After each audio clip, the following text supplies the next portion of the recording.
selain yang di rumah sakit lah ya, zaman masih magang-magang gitu. Jadi saya tidak pernah pindah atau bekerja di perusahaan asuransi lain atau perusahaan manapun gitu. Saya selalu dari awal berkarir sampai pensiun di Prudential gitu. Nah, jadi saya sekarang setelah pensiun saya independen ya. Nah, satu disclaimer yang saya perlu tekankan di sini bahwa saya ingin memberikan pengetahuan kepada Bapak Ibu, tapi saya sudah berada di luar Prudential gitu ya. Jadi kalau tidak bisa lagi mengintervensi Prudentialnya. Jadi yang tidak bisa saya lakukan adalah Bapak Ibu kalau nitip case. Jadi jangan nitip case lagi sekarang ya. Sekarang Bapak Ibu bisa bertanya, saya coba kasih advice bagaimana bertanya ke Prudentialnya gitu. Tapi saya tidak bisa direct reach out Prudential itu nggak bisa saya lakukan lagi karena saya juga harus menjaga relation saya dengan teman-teman saya di Prudential dengan Dokter Dian. Kalau kan saya disentil sama Dokter Dian pas sepedaan karena saya tetap masih sepedaan sama Dokter Dian. Gitu ya Bapak Ibu sekilas supaya Bapak Ibu mungkin tahu berarti yang akan di-share adalah knowledge selama menjadi underwriter dan kemudian claim. Itu. Oke. Nah, kita mulai ya Bapak Ibu ya. Kali ini itu sesi pre-launch. Nanti sebagai gambaran apa kurang lebih yang akan saya bagikan di mulai bulan Agustus. Itu modul-modul yang berdasarkan topik-topik yang saya rasa sedang diperlukan oleh Bapak Ibu. Gitu ya. Nah, saya ambil title-nya itu menjalankan bisnis asuransi dengan nyaman. Di sini kata kuncinya nyaman ya Bapak Ibu ya. Karena tujuannya adalah dengan menambah pengetahuan Bapak Ibu itu Bapak Ibu mendapat kenyamanan ya. Pertama kan Bapak Ibu sendiri nyaman di depan, nyaman di belakang. Ya, tujuannya bukan hanya nyaman di depan, ribet di belakang, ruwet di belakang. Ya, jadi belakang, depan pengennya nyaman. Gitu. Itu cita-citanya ya. Nah, kita samakan persepsi dulu, benar nggak nih? Pemahaman saya berdasarkan case-case eskalasi yang saya terima, gitu ya. Itu ada stigma atau pendapat yang sebetulnya tidak tepat yang terjadi di lapangan. Ya. Nih, nanti coba jawab di chat ya, kira-kira betul nggak yang di lapangan ini dirasakan? Males jualan manfaat rawat inap, klaimnya ribet, lama lagi, gitu. Ya.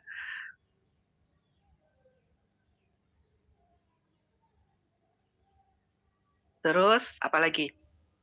Kenapa sih selalu diinvestigasi? Padahal udah lama, datanya juga semua udah di SPAJ. Benar gitu ya? Sering juga gitu ya Bapak Ibu nggak tahu alasan dilakukan penelusuran data. Nah, apalagi kalau Bapak Ibu nasabahnya klaim kondisi kritis tuh. Wah, tambah pusing lagi. Ngerti juga enggak dokumennya apa, kecuali kalau Bapak Ibu yang dokter ya, pasti ngerti lah. Tapi kalau yang background-nya bukan medis, itu lihat dokumennya yang dibutuhkan apa, yang nasabah kasih apa, itu susah gitu ya. Nah, terus ini yang terakhir, kalau bisa Prudential memang selalu bikin susah ya. Gitu. Kalau bisa susah kenapa dibuat gampang gitu. Semua dipersulit gitu ya. Benar nggak ada yang begitu? Oke, nah semoga kita di sesi ini dan kemudian nanti di modul-modul yang akan datang itu kita bisa meluruskan ya stigma-stigma itu lambat laun menjadi hilang yang kurang tepat gitu ya Bapak Ibu. Nah, kira-kira Bapak Ibu, saya izin ini ya, izin record ya. Recording in progress. Kira-kira kalau Bapak Ibu sudah mendapatkan modul-modul atau mengikuti modul-modul yang nanti saya sampaikan, itu apa sih yang akan Bapak Ibu dapat ya, kurang lebih secara garis besar. Oke. Pertama, Bapak Ibu bisa lebih transparan, lebih jelas dalam menjelaskan prosedur, syarat pengajuan polis sampai dengan klaimnya gitu ya. Karena transparan terhadap transparan terhadap nasabah itu sangat penting ya, supaya tidak over promise ya Bapak Ibu ya. Terus lebih memahami proses klaim gitu ya. Karena kalau dengan lebih paham, Bapak Ibu bisa menjaga ekspektasi nasabah. Ya, kalau paham secara proses ya, dari depan sampai selama rawat inap misalnya, atau kalau dalam pengajuan dari mulai submit dokumen ke DMC itu apa gitu ya. Itu Bapak Ibu kalau tiba-tiba ada hambatan gitu ya, itu Bapak Ibu karena sudah lebih paham proses ya, itu bisa lebih manage expectation-nya. Jadi bisa menjelaskan kenapa kok polisnya belum issued, kenapa diminta dokumen, kenapa prosesnya lebih lama, karena harus ditelusuri, kenapa ditelusuri gitu. Jadi bukannya ikut marah karena nasabahnya marah, tapi karena sudah paham, jadi lebih bisa menjelaskan ke nasabah. Gitu ya, itu ekspektasinya.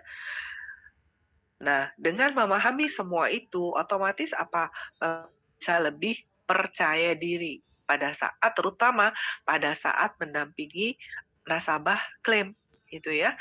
Nggak deg-degan, gitu ya, nggak stres setiap ada nasabah telepon, Ci, kok saya mau dirawat inap gitu. Itu udah stres duluan, nggak bisa makan, nggak bisa minum. Wah, alamat nih, alamat lama, alamat investigasi, alamat begini begitu. Jangan-jangan nanti nggak bisa cashless gitu ya. Nah, kalau Bapak Ibu sudah lebih paham, itu lebih percaya diri. Nah, ini poin yang sangat penting ya. Di modul-modul yang akan datang nanti itu akan dibahas ketentuan-ketentuan polis. Apakah semua ketentuan polis kita bahas? Enggak. Kita bahas yang penting-penting yang bisa menimbulkan misperception ya, yang bisa menimbulkan ekspektasi yang berlebihan dari nasabah gitu ya. Jadi saya paham banget ya, buku polis itu tebel, terus bahasanya juga bukan bahasa awam yang mudah dimengerti, jadi saya paham sekali, makanya nanti saya coba ambil beberapa yang memang sering membingungkan ya, sering membingungkan atau sering salah aplikasinya ya, terutama di masalah definisi dan juga tentang pengecualian. Nah, nanti semoga lebih jelas lagi karena akan langsung diaplikasikan ke kasusnya gitu ya, ke contoh kasusnya.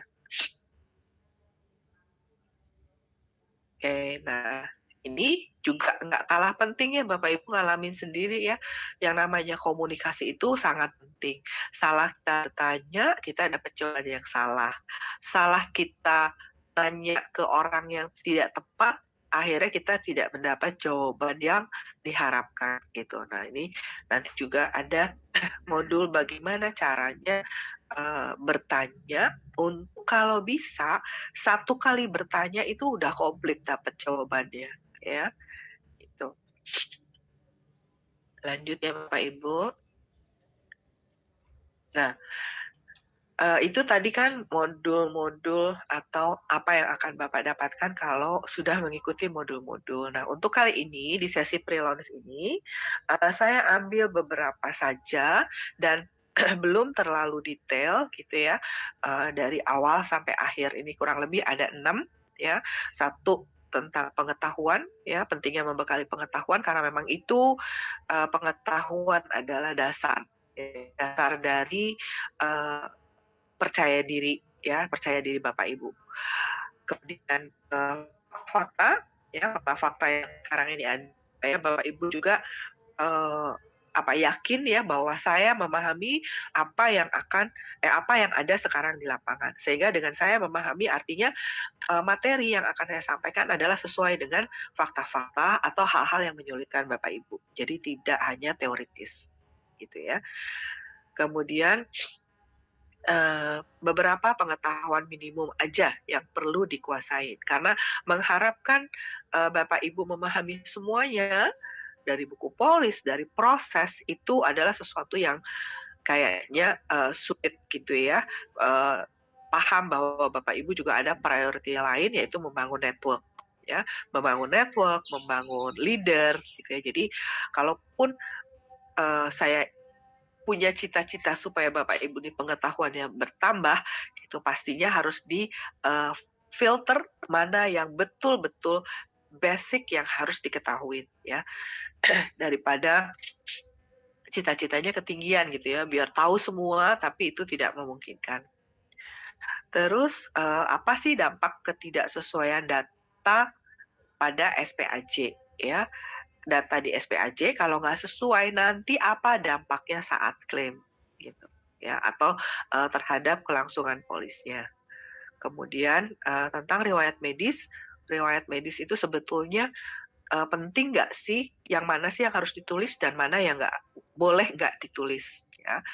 Terus terakhir pemeriksaan kesehatan itu kan selama ini sering kalau bisa ngeles ya biar cepat jadi gitu, karena juga takut kalau periksa kesehatan nanti ketahuan ini itu terus underwriting-nya malah minta macam-macam ya. Jadi saya di sini pengen info juga bahwa pemeriksaan kesehatan itu ada juga kok manfaatnya. Jadi memang kalau bisa jangan dihindari ya, jangan ngeles karena pemeriksaan kesehatan. Gitu kurang lebih ya Bapak Ibu. Pembahasan yang akan saya bahas dalam hopefully 2 jam ke depan.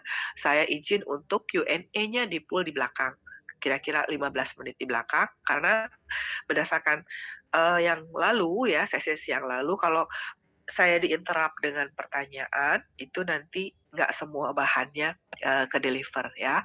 Jadi nanti pertanyaannya disimpan dulu. Oke. Ini tentang pentingnya membekali dengan pengetahuan yang lengkap. Saya yakin slide ini walaupun mungkin dalam bentuk yang berbeda, dengan metode yang berbeda, itu Bapak Ibu sudah pernah dapat ya. Karena ini lebih ke prinsip ya, lebih ke filosofi gitu ya. Nah, saya juga mengadaptasi dari salah satu KPM owner punya prinsip. Nih, satu adalah tentang knowledge, ya. Knowledge adalah sebagai dasar dari semua yang bisa dicapai oleh Bapak Ibu, ya. Jadi ada prinsip, kalau Bapak Ibu pasti mungkin udah pernah mengikuti training dari salah satu KPM owner, itu ada prinsip namanya be plus do sama ya. Ya, artinya apa? Have itu is impact, sama dengan is impact, dampak. Nanti plusnya dulu, gitu ya. Kalau Bapak Ibu bercita-cita jadi MDRT, jadi Star Club, jangan langsung cita-citanya itu aja, gitu ya. Itu dijadikan visi, misi boleh, gitu ya. Tapi yang penting bagaimana mencapai sana adalah si B plus do. Ya, di sesi ini B-nya saya analogikan dengan knowledge ya. Knowledge itu jadi Bapak Ibu harus be knowledge, polis tinjau ulang, terus nasabah harus bayar ekstra premi lebih. Itu masih lumayan. Ada yang udah bertahun-tahun punya manfaat rawat inap, ternyata ada disclose ditinjau ulang oleh underwriting, akhirnya rawat inapnya dibatalkan. Terbayang nggak impact-nya, dampaknya? Kalau tadi tidak transparan, tidak jelas, akhirnya ada kejutan, ya.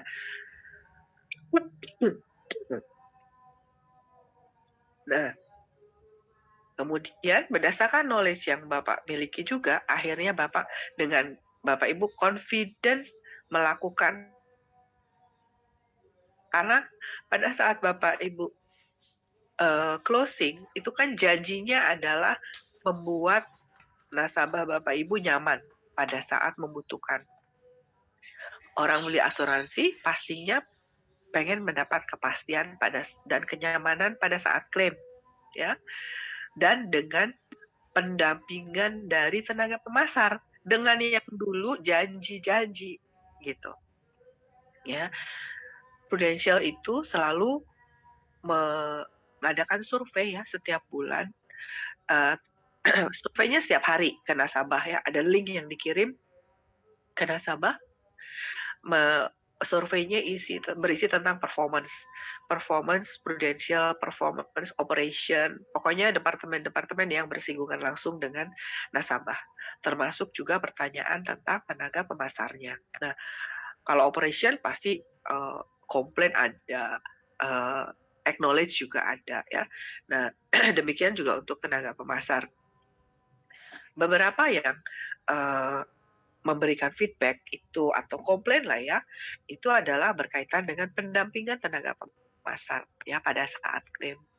Jadi komplainnya waktu jualan bisa kayak minum obat ya, sehari 3 kali nelpon, seminggu 5 kali ngajak ketemu ya sampai closing. Pas giliran klaim diteleponnya susah, di WA nggak dibaca gitu. Atau kalaupun bisa mendampingi saat klaim, tapi kurang bisa menjelaskan pada saat ada hambatan, gitu ya.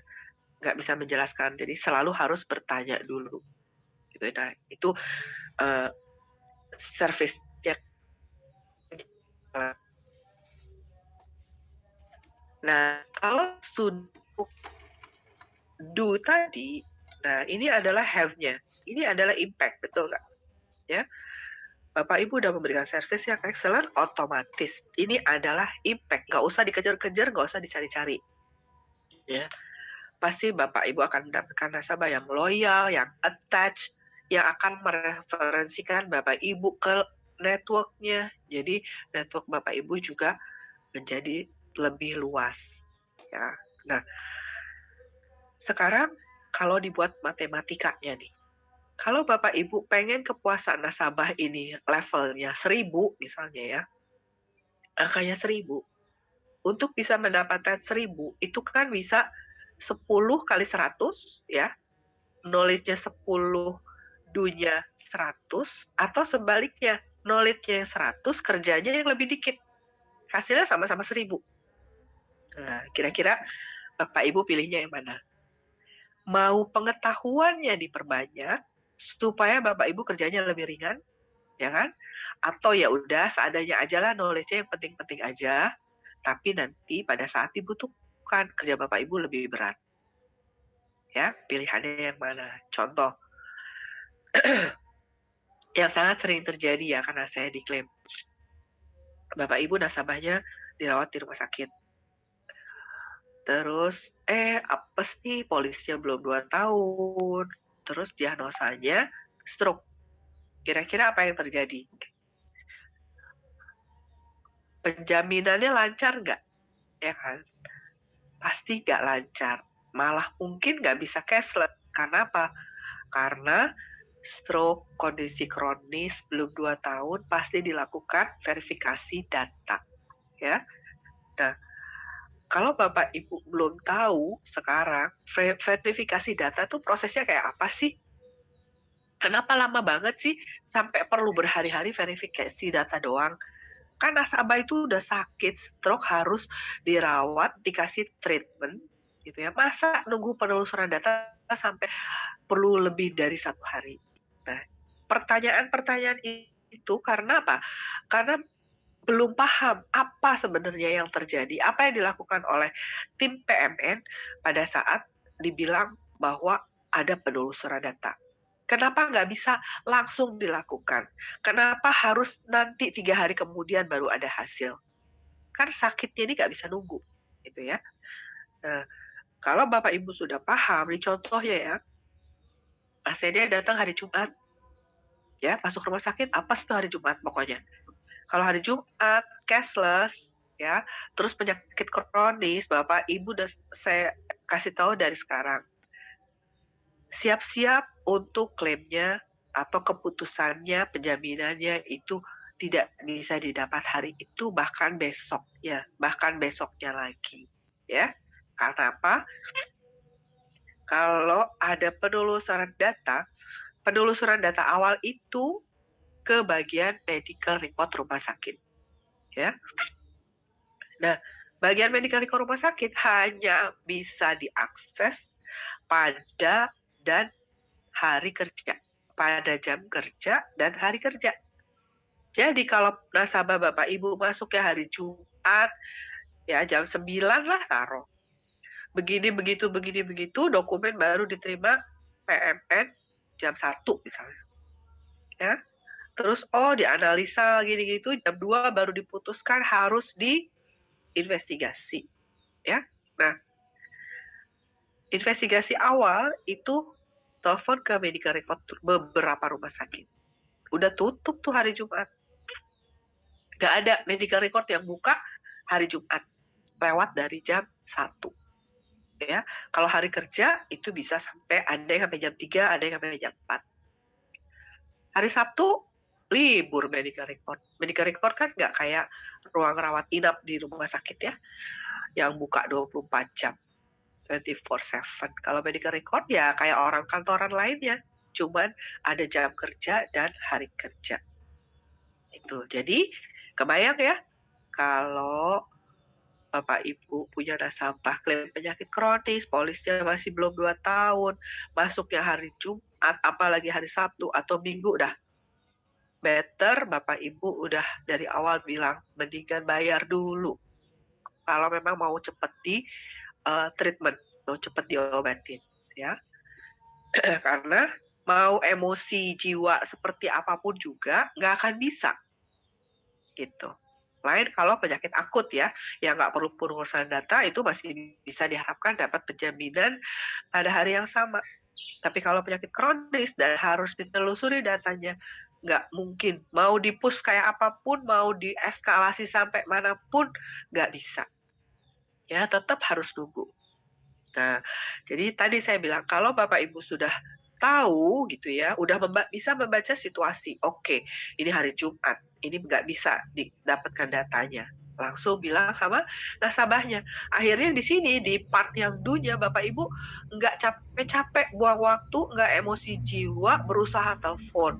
WAB nggak dijawab, apalagi ke ARP, bilangnya masih dalam antrian, 2 jam lagi masih dalam antrian, terus berjam-jam. Udahlah capek, nggak dapat jawaban, yang ada emosi. Membantu nggak buat nasabahnya? Enggak, gitu kan? Jadi ininya akan terganggu si kepuasan nasabahnya, gitu ya. Tapi kalau Bapak Ibu lebih paham, di sini Bapak Ibu lebih ringan, nggak usah repot-repot ngejar-ngejar dokter Dian lah, gitu ya. Tetap pasti harus diinvestigasi, udah langsung bilang sama nasabahnya, manage expectation nasabahnya. Gitu ya, itu contohnya. Jadi pilihannya di Bapak Ibu, mau memperbanyak knowledge supaya kerjanya lebih ringan atau sebaliknya, dengan hasil yang kurang lebih sama. Ya, pilihannya di Bapak Ibu. Oke. Coba di chat, saya pengen tahu kira-kira pilihannya apa nih? Mau banyakkan knowledge apa mau banyakkan do?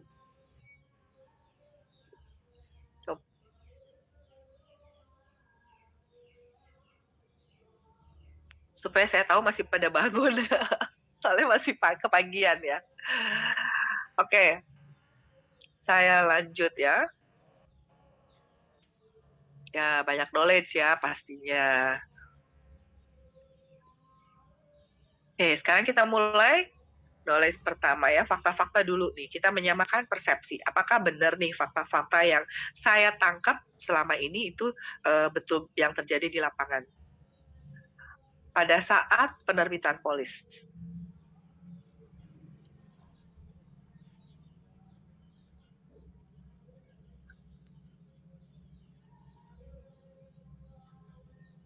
Bentar ya Bapak Ibu. Oke, apa sih yang fakta-fakta yang ada pada saat penerbitan polis? Robert.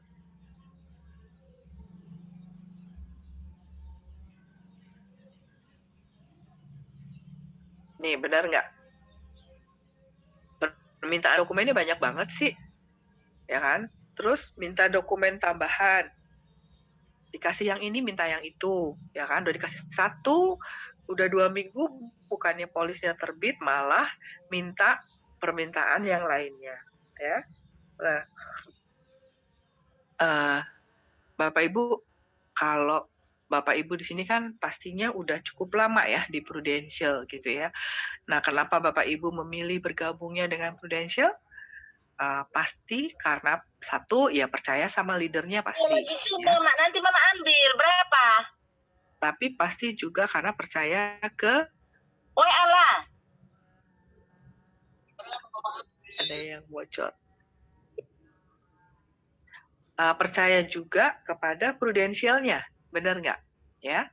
Jadi kalau Bapak Ibu sudah percaya ke Prudential, itu percaya juga kepercayaan itu mesti dijaga sepanjang perjalanan, termasuk pada saat Bapak Ibu menerima hambatan atau pada kondisi di mana prosesnya nggak lancar, percaya bahwa apapun itu permintaan tambahan atau keputusan yang tidak menyenangkan pasti ada alasannya, ya. Karena dengan rasa percaya itu Bapak Ibu juga nggak ikut emosi. Bapak Ibu tinggal perlu bertanya kena apanya, ya. Contohnya pada saat nasabah Bapak Ibu pertama diminta LPK urin gitu ya. Terus LPK urin udah dapet, 2 minggu kemudian di Proforce keluar lagi nih permintaan gula darah puasa, HbA1c, EKG, kolesterol, ya. Nah, Bapak Ibu jangan langsung marah. Jangan marah, ya. Tapi pasti underwriter atau claim analyst itu punya alasan. Alasannya apa? Pasti ada data tambahan yang didapat. Contohnya, kalau dalam contoh kasus tadi ya, ilustrasi tadi, LPK urin. Mungkin urinnya itu ada reduksinya positif. Jadi tanda ada gula, penaikan gula darah gitu ya. Nah, makanya jadi harus diminta paket kencing manis gitu ya. Karena memang iya Pak, rada flu. Maaf ya kalau ke distract sama batuk, tapi nggak apa-apa, udah minum obat. Jadi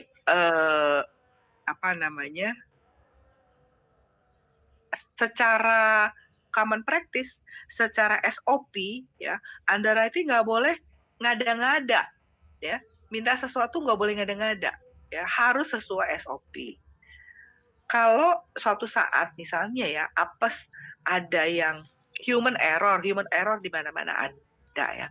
Tapi mungkin satu di antara sekian gitu ya. Nah, itu Bapak Ibu tinggal bertanya.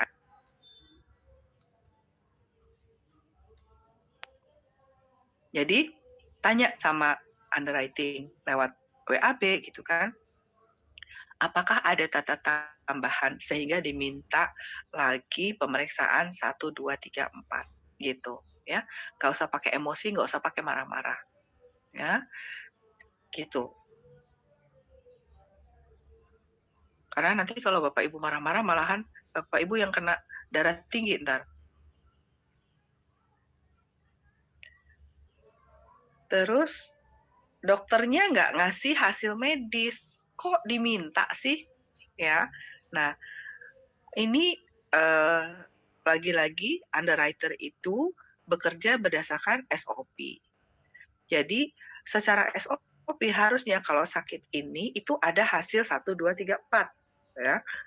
Misalnya yang diterima hanya hasilnya 1, 2, 3, kan underwriter nggak tahu apakah ini ketinggalan, nggak disubmit, atau memang nggak dilakukan atau nggak dikasih dari rumah sakitnya, ya.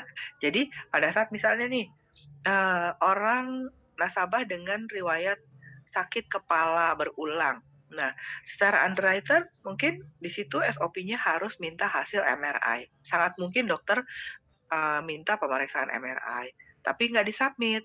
Terus underwriter minta nih MRI. Nah, Bapak Ibu tinggal nanya sama nasabahnya, pernah nggak dilakukan MRI? Kalau nggak pernah, ya bilang aja di amendment bahwa nasabah tidak pernah, dokternya nggak pernah minta nasabah melakukan MRI karena waktu itu cuma dikasih obat dan terus sembuh, misalnya gitu. Ya, jadi nggak usah marah-marah juga.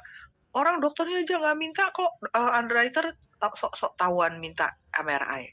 Bukan sok-sok tahuan, ya. Underwriter itu punya guideline, gitu ya. Nah, ini harus 1-3. Kalau nggak punya, ya udah. Kan praktek di clinical praktek itu belum tentu sama dengan, bisa berbeda dengan SOP-nya underwriting, gitu, ya. Tapi juga itu nggak jauh-jauh banget kok sebetulnya, ya.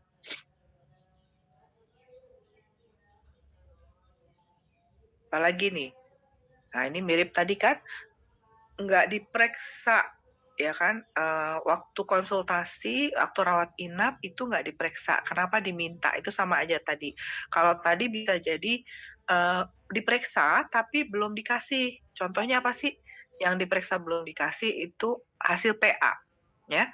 Bapak Ibu kan kalau misalnya nasabah kita dioperasi, itu ada hasil patologi anatomi biasanya butuh waktu sampai 2 minggu, gitu ya. Jadi kalau pulangnya 2 hari setelah operasi, pada saat pulang ya nggak ada hasil PA-nya belum ada. Nah, jadi kalau memang diminta oleh underwriting, ya udah tinggal tanya sama nasabahnya, gitu ya.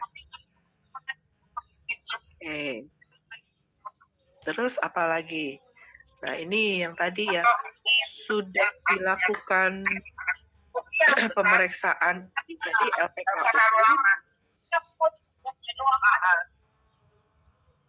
sudah dilakukan LPK urin tapi terus diminta lagi, ya, kayak tadi tuh. Jadi dia udah dilakukan sesuai yang diminta, terus malah minta yang lain lagi. Bapak Ibu dalam benak Bapak Ibu selalu tadi, oh pastinya ada sesuatu, pastinya ada data tambahan, gitu. Jadi kurangin kecurigaannya, kurangin asumsi bahwa underwriting-nya atau claim analisnya mempersulit, gitu ya, karena itu tidak boleh, ya.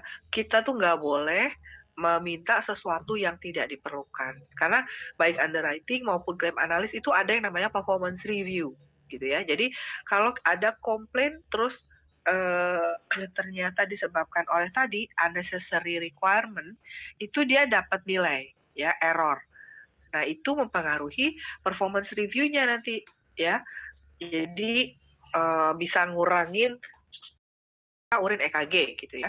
Terus lupa nih, pas LPK urinnya dateng, kok nggak ada EKG-nya ya?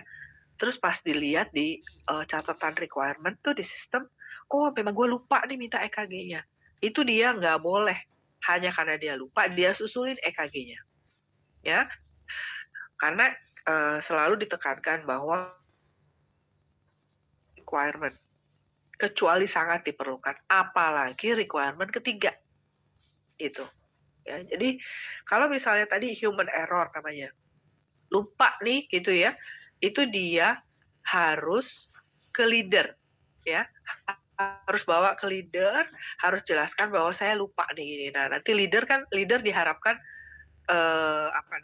lebih wide ya cara berpikirnya. Dia akan melihat lagi, mempertimbangkan cost benefit-nya. Apakah berdasarkan data yang ada memang si EKG-nya sangat dibutuhkan, gitu. Misalnya LPK urinnya normal, terus EKG ini usianya muda, nggak ada faktor risiko yang memperlihatkan adanya kelainan jantung misalnya gitu. Nah, leadernya mungkin bisa me-wave gitu ya, si EKG, permintaan EKG-nya gitu. Ya, jadi Bapak Ibu bahwa kita punya performance review yang membuat proses itu harus sesuai dengan jalurnya gitu. Jadi nggak ada permintaan ngada-ngada ya. Kalau ada permintaan pasti karena SOP-nya bilang begitu ya. Iya, nanti habis sesi saya minum jahe anget. Terima kasih. Oke, apa lagi? Nih, maaf ketutup.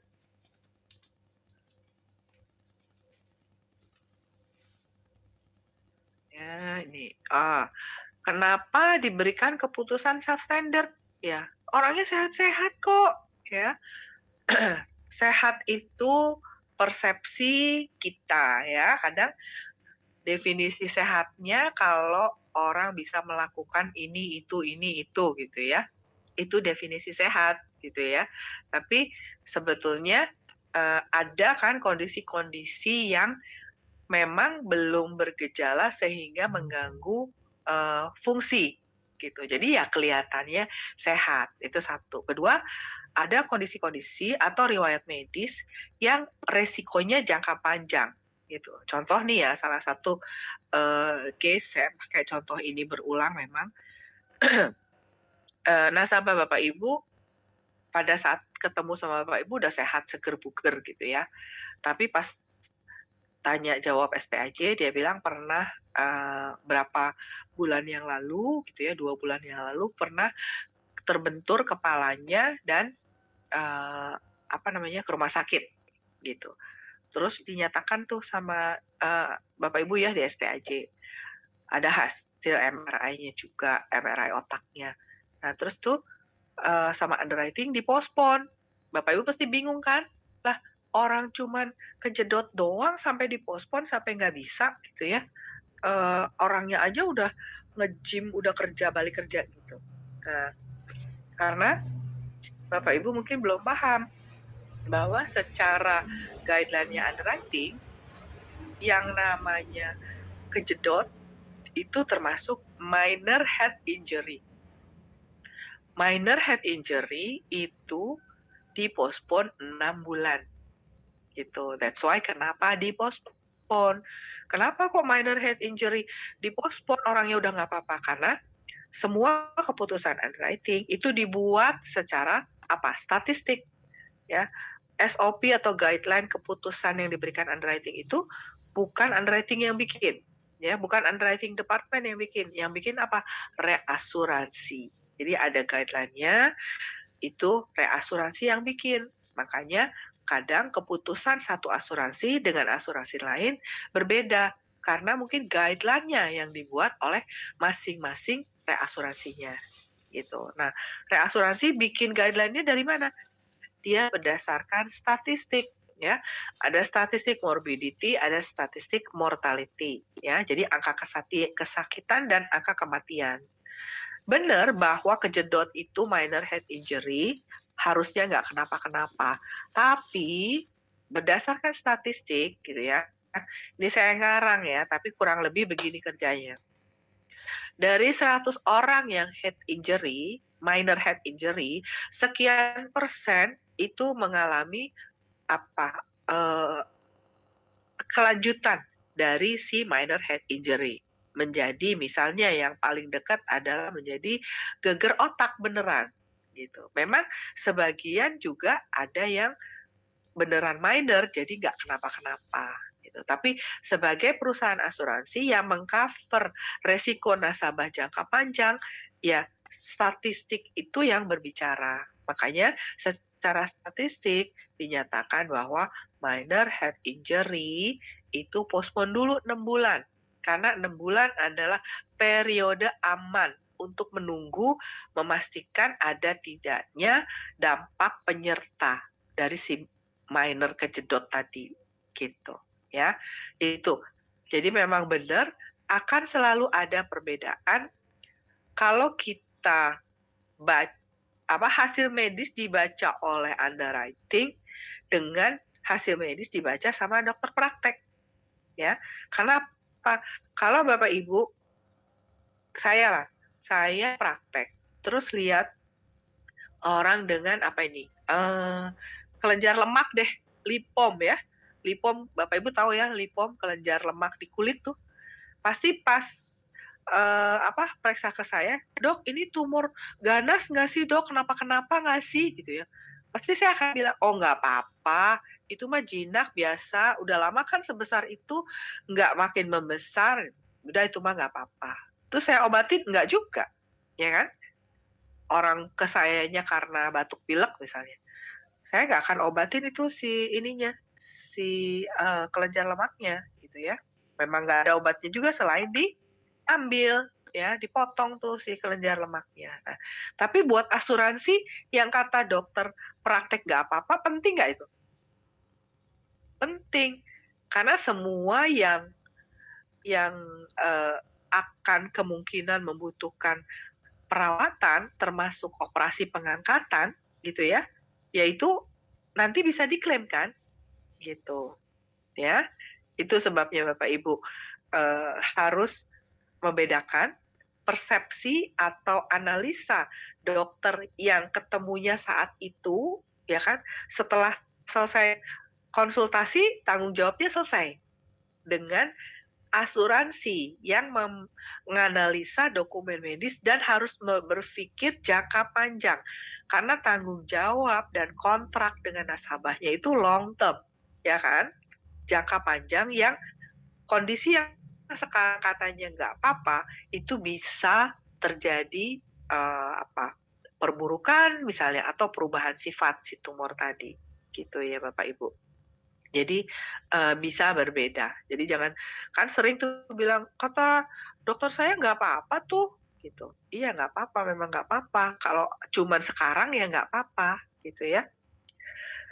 Oke, kita lanjut ya. Nah, apalagi sih yang sering, fakta-fakta yang sering ada.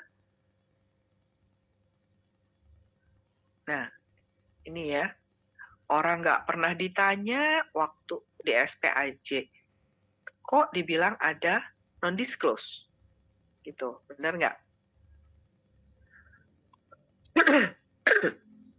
Ada penyembunyian data. Ini biasanya nasabah nih. Misalnya, kalau prospeknya di mana? Di fasilitas umum yang crowded ya. Kan Bapak Ibu kadang melihat potensial prospek itu bisa dapatnya di mana aja. Terus pas janjian mau isi SPAJ juga suka-sukanya mereka kan mau ketemunya di mana, gitu ya. Kalau ibu-ibu mungkin, saya nih ada nih waktu luang, tapi saya lagi itu mau nyalon," gitu. Ya udah nggak apa-apa kalau karena waktunya cuman adanya saat itu pas dia nyalon, ya udah pas nyalon aja. Nah, kebayang dong di salon ada suara hair dryer, ada suara segala rupa ya. Akhirnya apa? Cenderung untuk bertanyanya itu tidak detail, tidak thorough. Ya, jadi nanyanya, "Nggak pernah sakit kan? Nggak pernah ke dokter kan? Nggak pernah dirawat kan?" Gitu. Semuanya dijawab, "Iya, iya, nggak pernah, nggak pernah." Ya, jadi SPAJ-nya clean. Ya kan? Nah, pas ke dokter LPK, pas diminta LPK misalnya, dokter LPK kan tenang tuh di ruang praktek, one on one. Nanyanya dokternya satu-satu. Nasabahnya inget deh semua. Ya, dari yang sakit ecek-ecek sampai sakit yang sebetulnya pernah dirawat bisa inget semua. Akhirnya SPAJ-nya kosong, riwayat kesehatan, LPK-nya rame gitu ya. LPK-nya rame, nanti underwriting-nya minta dokumen tambahan atau langsung tolak misalnya gitu. Nah, berabe kan? Jadi Bapak Ibu nggak ngerti riwayat nasabah sakitnya apa, padahal ternyata ada lumayan banyak riwayatnya gitu. Makanya ya, pada saat terus kena non-disclosure, dapat surat, nasabahnya marah. "Oh, agen saya aja nggak nanya kok," gitu. Ya, dia nggak ngerasa sedemikian detail nanyanya. Nah, makanya memang salah satu juga advice-nya adalah melakukan interview itu di tempat yang nyaman, dan waktu yang cukup gitu ya, supaya Bapak Ibu bisa melakukan probing lebih baik ya. Nih, terus sakitnya ringan-ringan aja kok, dan udah lama kan nggak inget gitu ya, udah nggak inget lagi, kok kenapa dipospon misalnya ya. Itu contohnya si head injury tadi ya, minor head. Nggak sama, pernah konsultasi, dapat informasi dari mana kok ya sih. Nah itu, ada hal-hal yang tidak dinyatakan, ternyata either nasabah sendiri menyatakan kepada dokter LPK satu, atau pada saat dirawat inap itu di rumah sakit yang sama di mana nasabah itu pernah dirawat gitu ya. Jadi Prudential rezeki nih, punya punya data tanpa investigasi. Itu sering terjadi gitu ya. Jadi kan dibilang kalau rezeki mah nggak kemana ya, Prudential juga bisa tuh dapat rezeki nggak sengaja ya. Oke, terus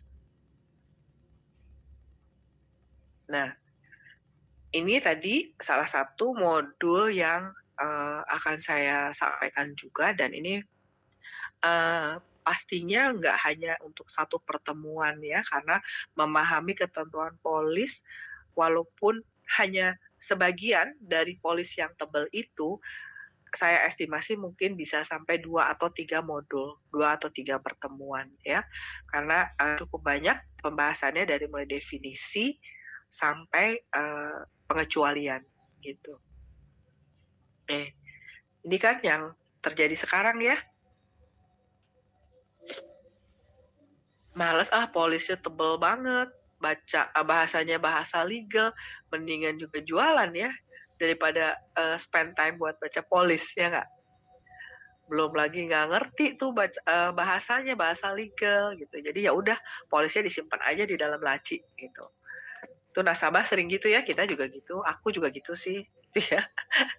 Terus mengharapkannya ya udah nanti kalau klaim kan bisa nanya sama tenaga pemasar saya. Nah, jadi tenaga pemasarnya nih yang harus lebih memahami ya, karena kalau enggak nanti timbul pertanyaan-pertanyaan ini gitu. Dirawat inap kan disuruh dokter, pemeriksaan ini itu juga dokter yang minta, dikasih obat ini itu juga dokter yang ngasih, bukan nasabah yang minta gitu. Kok Prudential bilang tidak diperlukan secara medis? Pinter-pinteran dokter Prudential ya, nggak periksa pasiennya, nggak ketemu pasiennya, bisa bilang nggak perlu rawat inap gitu. Marah kan?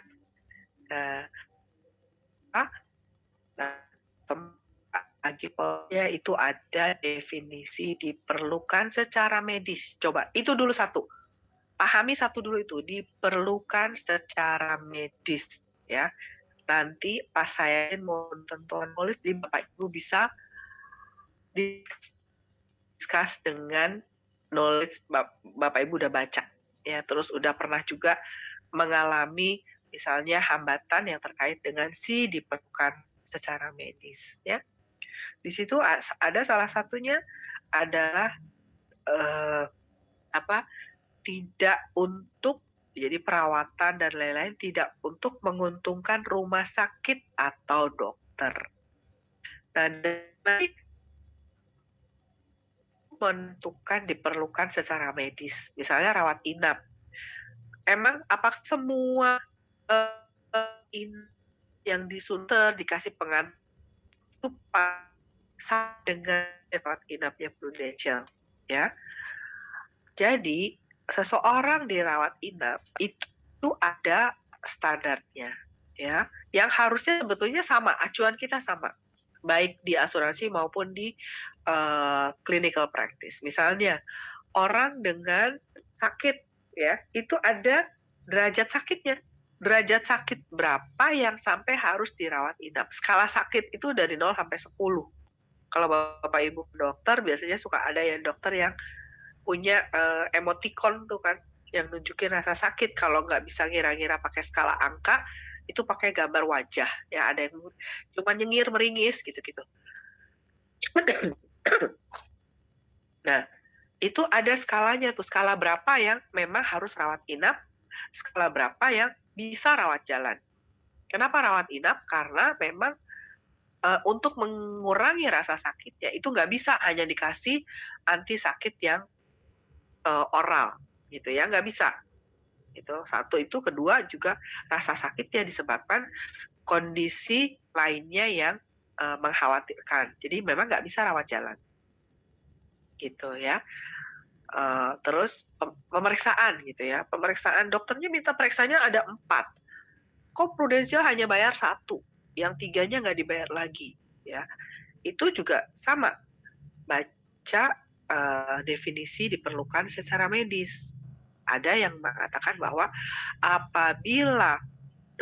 apabila spesialisasi yang sama menangani diagnosa yang sama di rumah sakit yang lain itu melakukan prosedur yang sama. Contoh, kalau orang dengan gejala sakit lambung ringan, ya paling maksimum pada umumnya dokter penyakit dalam itu hanya periksa sampai endoskopi, gitu.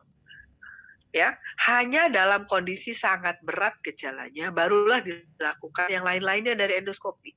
Nah, pada saat ada nasabah sakitnya sakitnya juga ringan, hasilnya ringan, diperiksanya segala rupa, ya, endoskopi, gastroskopi, endokapsuloskopi, kolonoskopi. Kira-kira nasabah itu emang sakit lambung yang sampai sedemikian atau mau numpang medical check up? Nah, jadi Bapak Ibu jangan kalah pinter sama nasabahnya. Kan manfaat asuransi kita bukan untuk manfaat medical check up. Dan itu mahal-mahal. Nanti jangan sampai di repricing lagi. Bapak Ibu sendiri repot kan udah ngalamin repricing sekarang. Gitu. Jadi jaga juga. Gitu.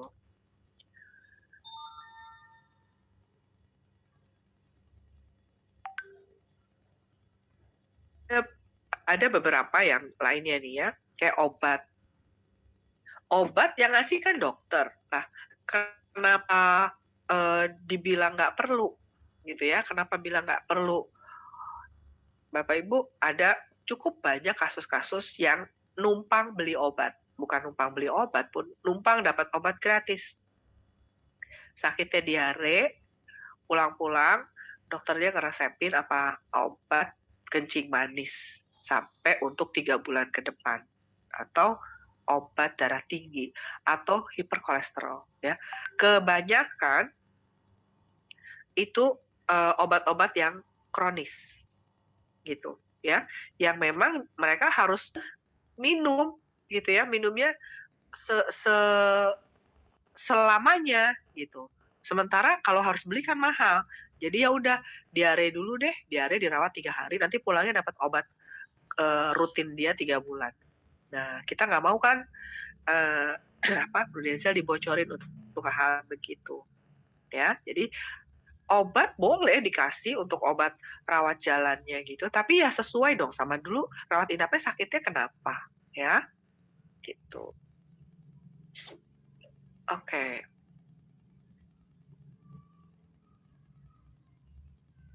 Saya kayaknya harus log meeting dulu. Oke.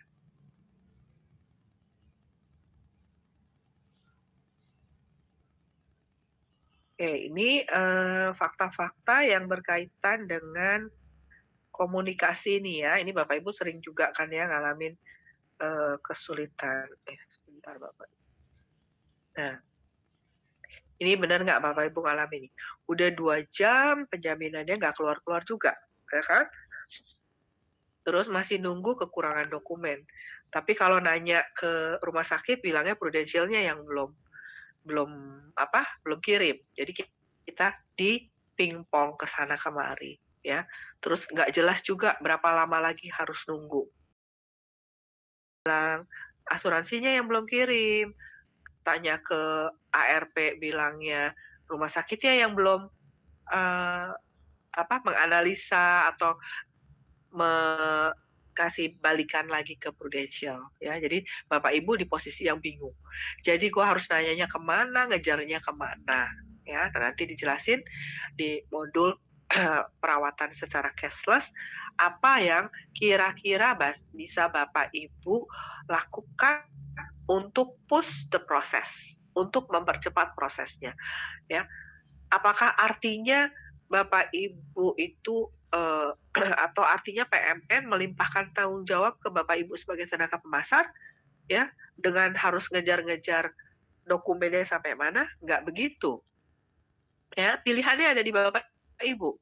Karena PMN pasti akan melakukan tugasnya ya, meminta dokumen dengan lengkap ke rumah sakit gitu kan. Tapi seberapa cepat rumah sakitnya merespon ya, memenuhi permintaan PMN, itu kan tidak ada petugas di PMN yang ngejar satu persatu nasabah. PMN kan menangani banyak nasabah ya. Rumah sakit aja ada hampir 700 ya. Bisa kebayang nggak kalau PMN harus ngejar satu-satu gitu ya. Bahwa ada sistem yang membuat alert, oh ini udah 2 jam, belum ada di rumah sakit, itu ada.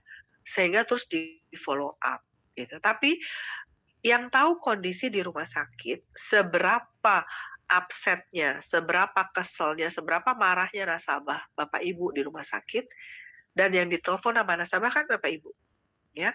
Nah, pilihannya ada di Bapak Ibu. Apakah Bapak Ibu tetap mau menggantungkan percepatan prosesnya ke PMN tim ya yang menangani sekian ratus case dalam sehari gitu ya, atau Bapak Ibu mau yang tadi tuh karena tahu kemana knowledgeable ya, kemana saya harus mengejarnya tahu, terus melakukan service excellent dengan membantu effort sedikit, membantu nasabah untuk mempush percepatan di rumah sakit. Yang untung siapa? Yang untung nasabahnya kan. Yang untung Bapak Ibu karena nasabahnya jadi satisfied. Gitu. Ya. Jadi bukan untuk mengalihkan tanggung jawab PMN ke Bapak Ibu ya, tapi semua pilihannya ada di Bapak Ibu. Ya, mau menggantungkan ya monggo. Berarti kan yang tadi nanti nanya jawabannya dalam antrian proses. Bapak mau nunggu dalam antrian, monggo. Tunggu dalam antrian. Pasti akan nyampe. Nah, gitu ya. Tapi kalau Bapak mau mempercepat juga boleh banget ya. Nah, selanjutnya tentang dampak ketidakbenaran pengisian data pada polis. Ya, datanya bisa apa aja, macam-macam. Ya, bisa identitas, pekerjaan, kondisi medis, apalagi ya. Dan keuntungan pemeriksaan kesehatan, memahami surat keputusan underwriting, memahami kondisi medis. Nah, ini nanti pengetahuan minimum yang Bapak Ibu akan diberikan nih ya, topik-topiknya di modul nanti yang akan saya kasih. Ya, bagaimana sih caranya nih? Yang bulat terakhir ya, memahami bahwa kondisi nasabah saya ini berdasarkan dokumen yang ada itu keputusan underwriting-nya bisa ditinjau ulang ya. Dan mana yang Bapak Ibu tuh nggak usah capek-capek eskalasi ke sana kemari, memohon-mohon, kasih segala macam supaya ditinjau ulang. Karena ada kondisi medis yang memang nggak mungkin ditinjau ulang, gitu. Ya, jadi satu, Bapak Ibu nggak buang waktu, nggak effort, ya, effort yang nggak ada hasilnya. Kedua, bisa manage expectation nasabah, nggak over promise, nggak salah janji, ya. Lihat kondisinya, waduh ini udah nggak mungkin aja. Ya, contoh nih, nasabah dengan kencing manis, hipertensi, ya, terus sudah pernah transplant ginjal, ada hepatitis C positif, ditolak dong sama underwriting. Kira-kira kondisi begitu bisa ditinjau ulang nggak? Terus nanti Bapak Ibu kan ketemu nasabahnya tuh seger buger, ya kan? seger bugernya tanda kutip nih. Terus Bapak Ibu fight-nya ke mana, ke underwriting, itu nasabah sehat kok. Saya ketemu sendiri, dia itu lagi nge-gym. Dia bisa nge-gym, dia bisa sepedahan, pokoknya dia bisa melakukan aktivitas sebagaimana layaknya orang yang sehat. Kira-kira perjuangan Bapak Ibu yang secara verbal menyatakan bahwa kondisi nasabah ini sehat, berhasil nggak? Ya, kalau dokumennya menyatakan bahwa ini ada kencing manis, ada hepatitis C, ada hipertensi, transplant ginjal pula, ada sirosis hepatis lagi satu. Mungkin nggak? Ya kan? Nah, ini kalau Bapak Ibu paham, Bapak Ibu nggak buang waktu, nggak jadi emosi juga, nggak bingung nanya ke sana kemari, ya kan?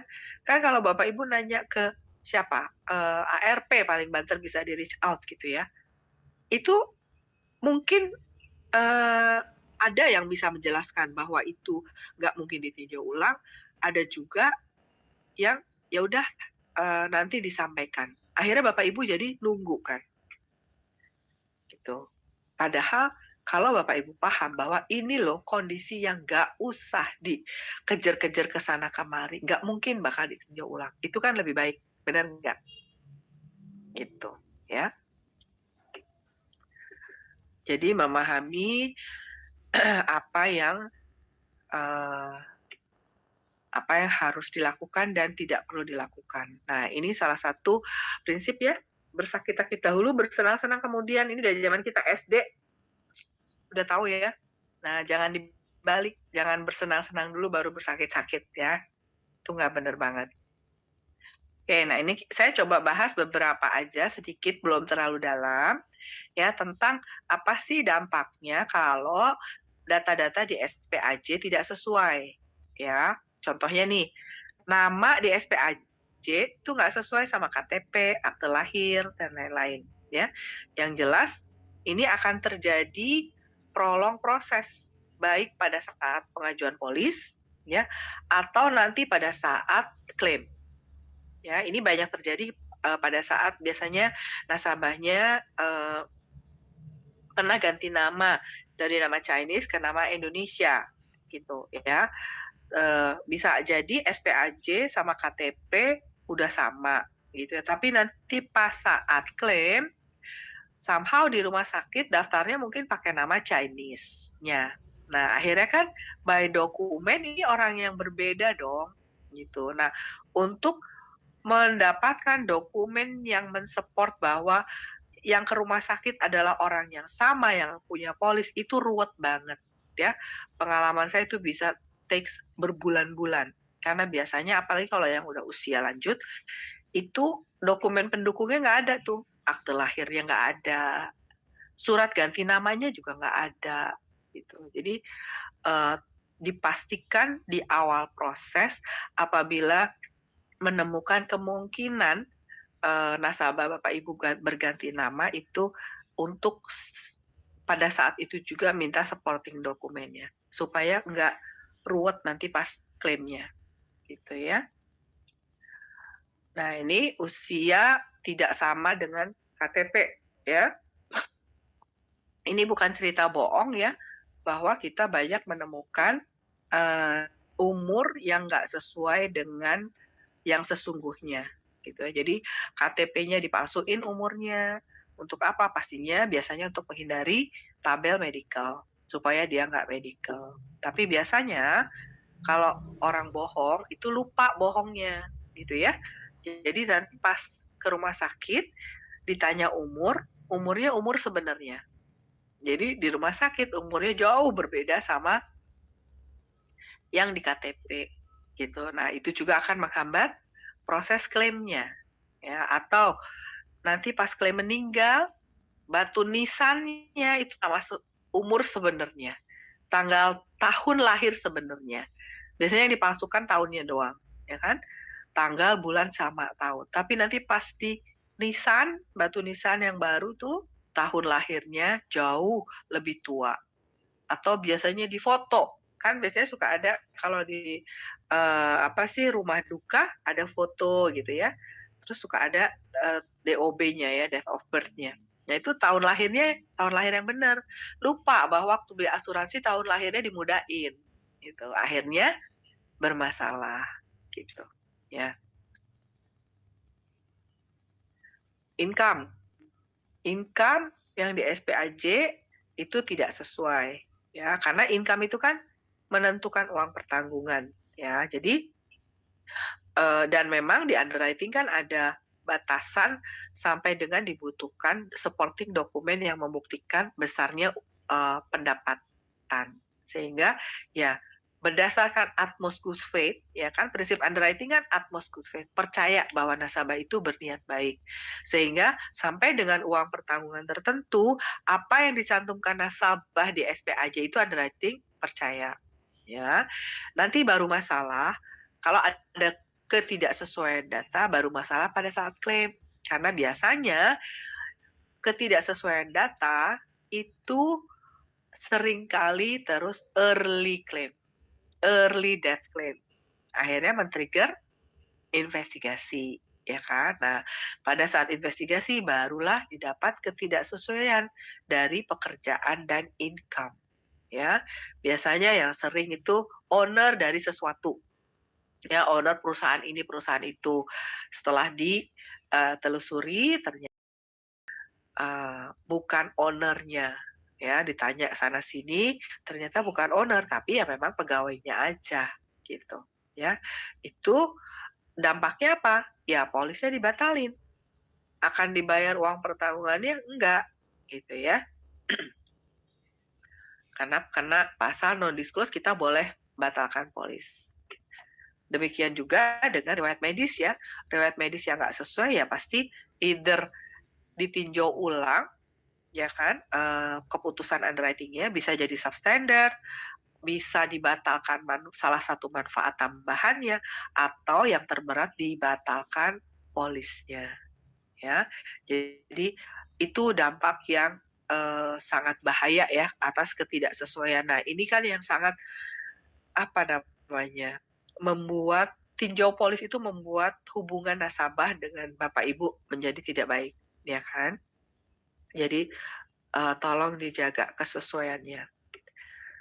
Jadi apa sih ternyata yang harus dicantumkan dan apa yang nggak perlu dicantumkan?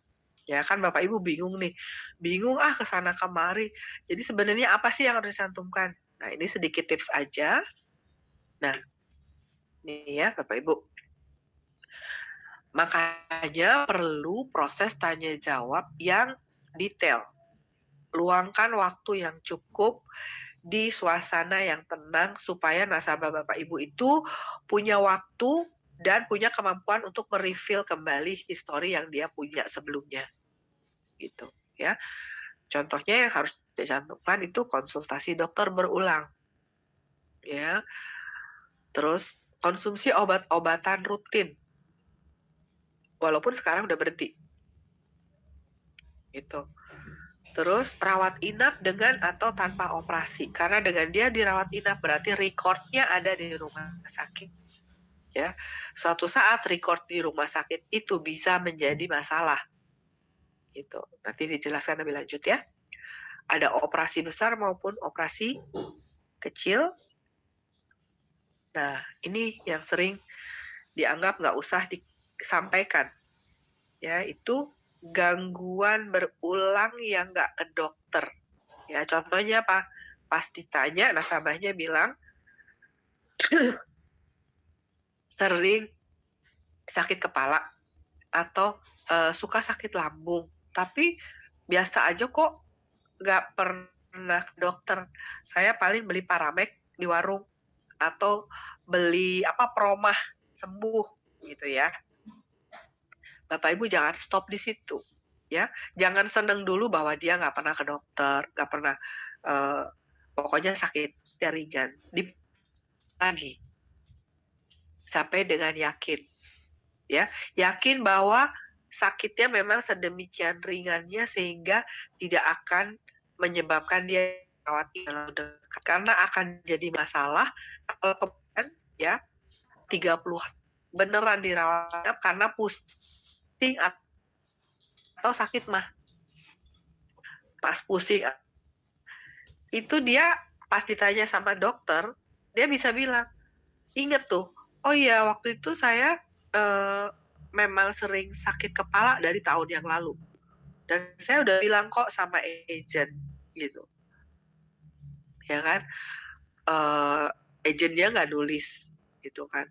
Terus dengan data itu bahwa dia memang benar sering sakit kepala walaupun nggak ke rumah sakit, apakah proses klaim akan langsung bisa di-approve? Nggak bisa. Pasti akan diinvestigasi untuk memastikan benar tidaknya dia pernah dirawat inap. Gitu. Jadi apa? Menghambat cashless kan ya Bapak Ibu? Gitu.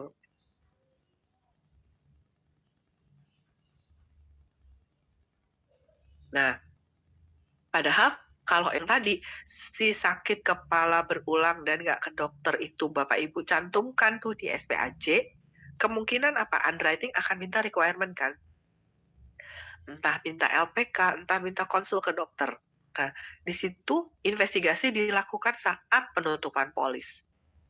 Ya, pada saat dapat nih hasil konsultasinya, oh ya gastritis ringan. Yang dikecualikan kan si gastritisnya palingan ya. Atau di rating, syukur-syukur di rating tuh.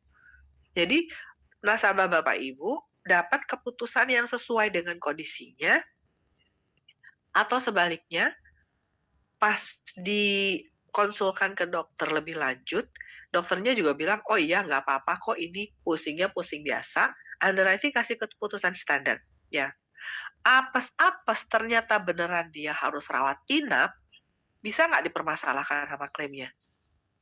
Nggak bisa, karena sudah pernah dideklar, underwriting sudah juga ngerujuk ke dokter, konsul ke dokter, dokternya bilang nggak apa-apa juga, underwriting udah accept standar. Aman itu klaim. Benar nggak? Ya, bedakan dengan skenario sebelumnya. Nah,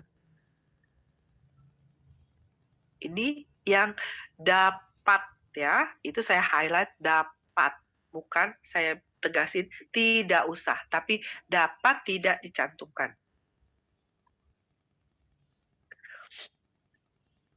Nah, ini sama di SP aja nih. Infeksi akut, sembuh, lalala, operasi kecil, yang nggak dilanjutkan dengan radioterapi. Gitu ya. Ini sama di SPAJ. Tapi nanti saya jelaskan, ada juga dampaknya.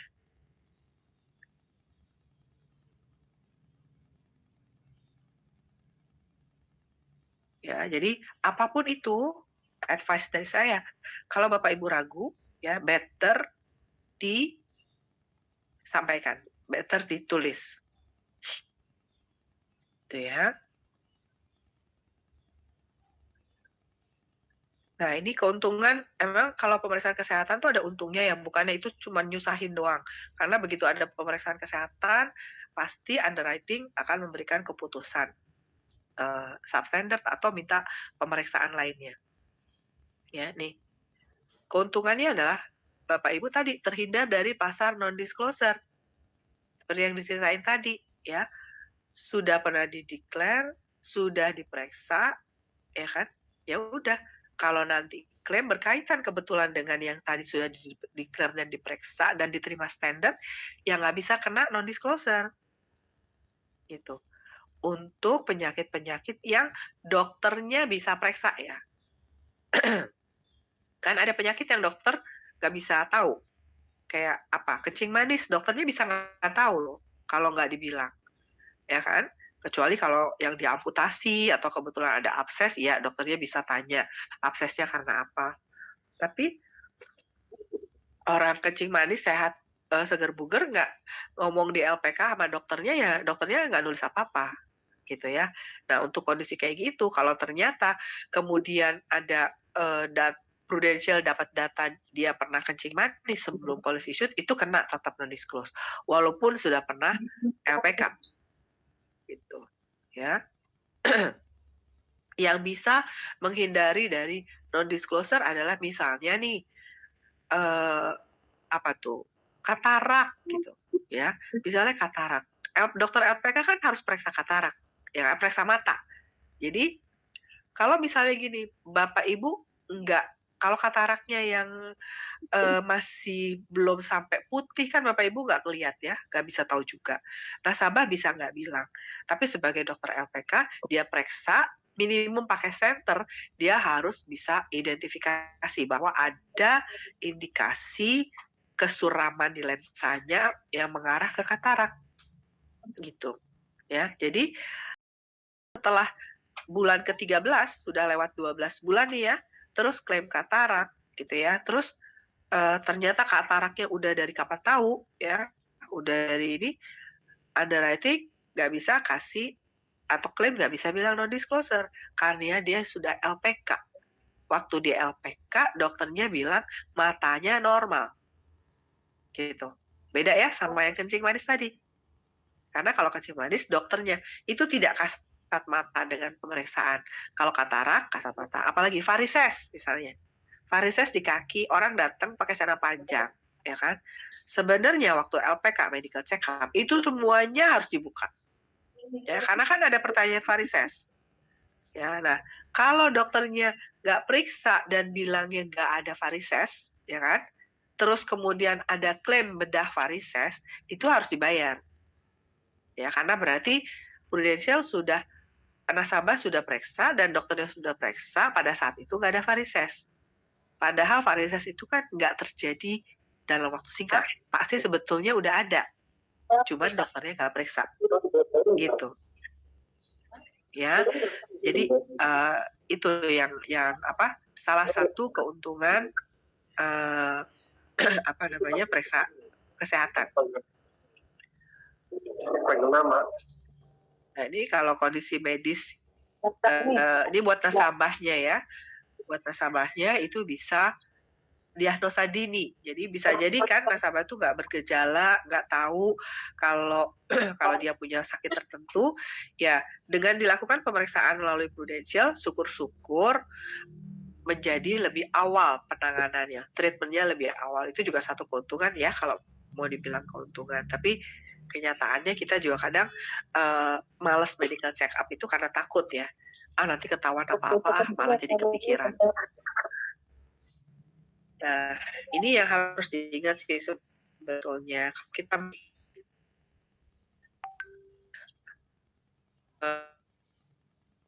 kalau menghindarinya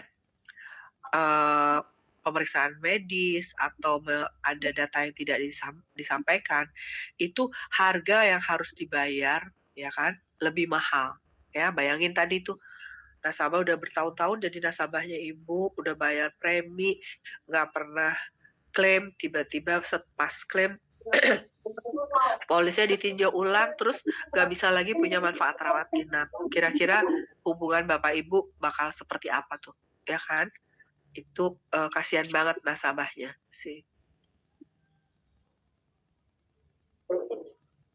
Ya, jadi LPK atau pemeriksaan yang lain itu bisa memperkaya data riwayat medis nasabah, ya. Oke, nah tadi dengan disampaikan semuanya itu apa namanya? Underwriting jadi punya kesempatan untuk memberikan keputusan yang sesuai gitu, Bu. Ya, Bapak Ibu, dengan kondisi yang sebenarnya. Jadi lebih bagus diberikan keputusan yang sesuai daripada ditinjau ulang nantinya. Ya, tadinya bayar premi 1 juta, setelah 2 tahun jadi harga 3 juta.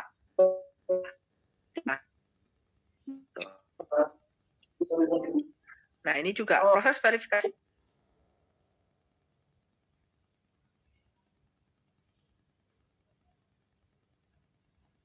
kasih data melalui pemeriksaan kesehatan, pengisian kuesioner, ya, atau kalau memang sampai harus dilakukan verifikasi data ke lapangan juga mendingan dilakukannya saat penutupan polis, karena beda secara emosional tuh beda ya Bapak Ibu.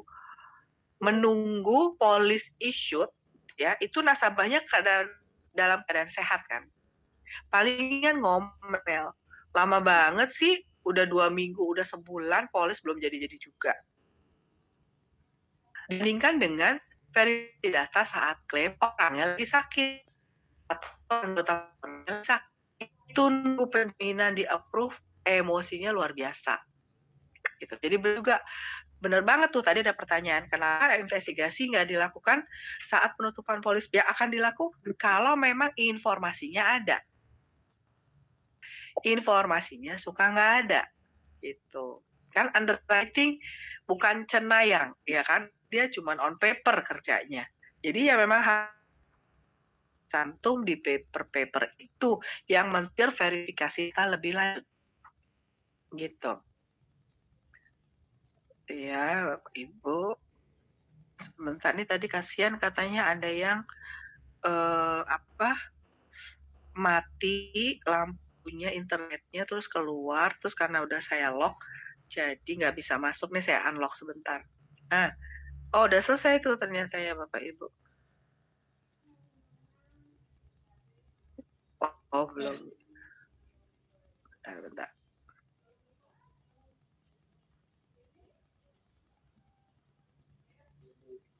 Nah, ini tadi sampai sini ya. Jadi, tadi balik lagi tentang verifikasi data. Tadi yang bertanya di chat, benar ya, sangat lebih menguntungkan kalau verifikasinya yang di depan, ya pada saat penutupan penting data yang sini itu yang diperlukan. Oke.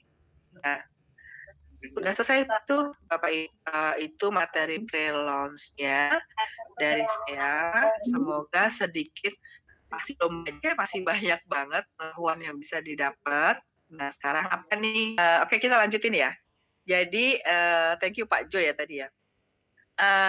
Modul 1 itu tentang pengisian SPAJ ya, tentang initial proses. Jadi bagaimana Bapak Ibu memahami riwayat-riwayat kesehatan yang ada di SPAJ gitu ya, dan apa pentingnya ya, apa dampaknya kalau pengisiannya tidak sesuai, dan juga berkaitannya dengan ketentuan polis yang mana gitu ya. Tapi nanti secara launch-nya tidak harus berurutan ya. Saya akan launch sesuai dengan masukan dari Bapak Ibu, situasi di lapangan kira-kira modul mana yang mau di-launch duluan. Oke. Nah, yang kedua tentang proses seleksi underwriting ya. Jadi kenapa sih dokumen ini diperlukan oleh underwriting? Kalau ada riwayat ini, itu underwriting akan minta apa aja itu untuk apa gitu ya, sehingga Bapak Ibu juga bisa memahami kalau kemudian berdasarkan data-data medisnya itu diberikan keputusan substandard gitu ya, itu dasarnya apa ya, supaya underwriting standard itu sampaikan mereka pemasaran ya.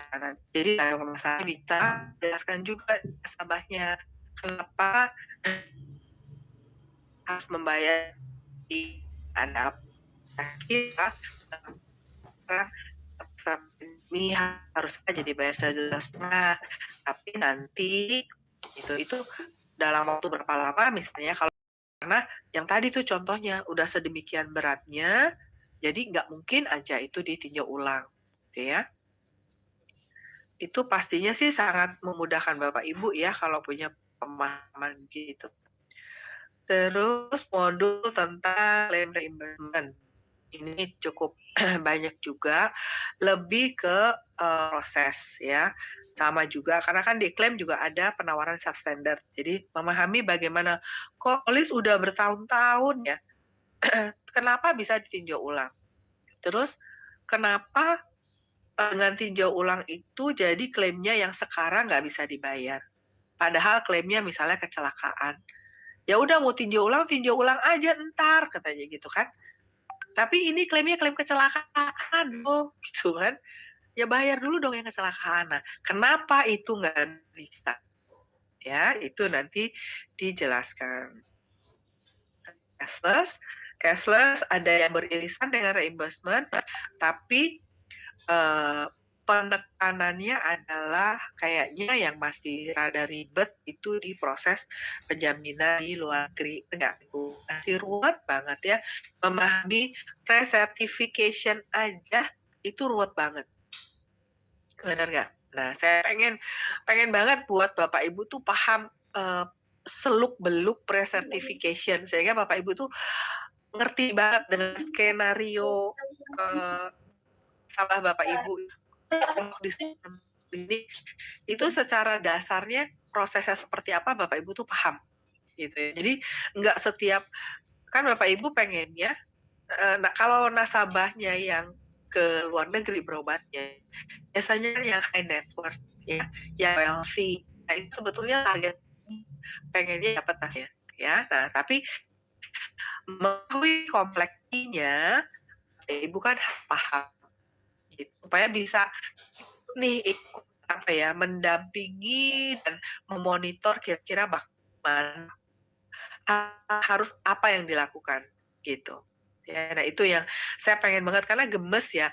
Yang namanya menjelaskan pre-certification dari mulai saya masih aktif dulu udah sering banget sampai saya kopas dari satu tenaga pemasar ini ke tenaga pemasar ini yang kebetulan bingung pre-certification gitu. Tapi tetap aja gitu. Nanti pas ketemu lagi tetap aja masih belum jelas gitu.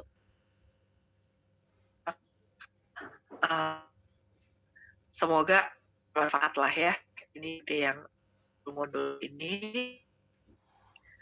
Nah, ini modul banget bahwa kita tuh tebal banget. Mungkin semua Bapak pilihin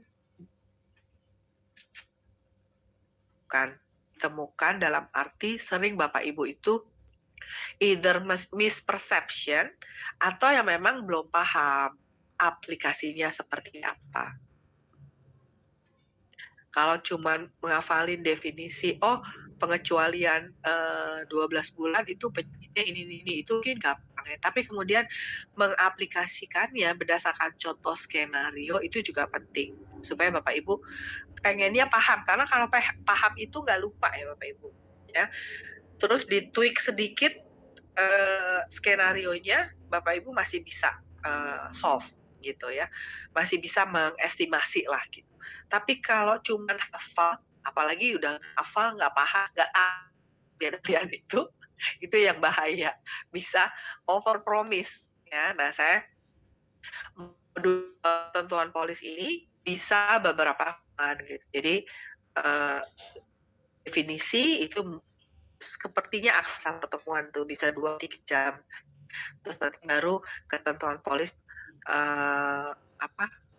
pengecualian polis itu juga banyak ya karena Pak Ibu kalau ada usul ya misalnya ada kira-kira yang belum ke cover di sini ini yang terakhir tentang PPH Pro ya apa sih gap analisis dari PPH Plus sama PPH Pro ya apa yang dulu nggak ada sekarang ada atau perubahan ketentuannya yang dulu bagaimana sekarang begini itu mengartikannya seperti apa bagaimana aplikasinya gitu ya supaya nggak salah.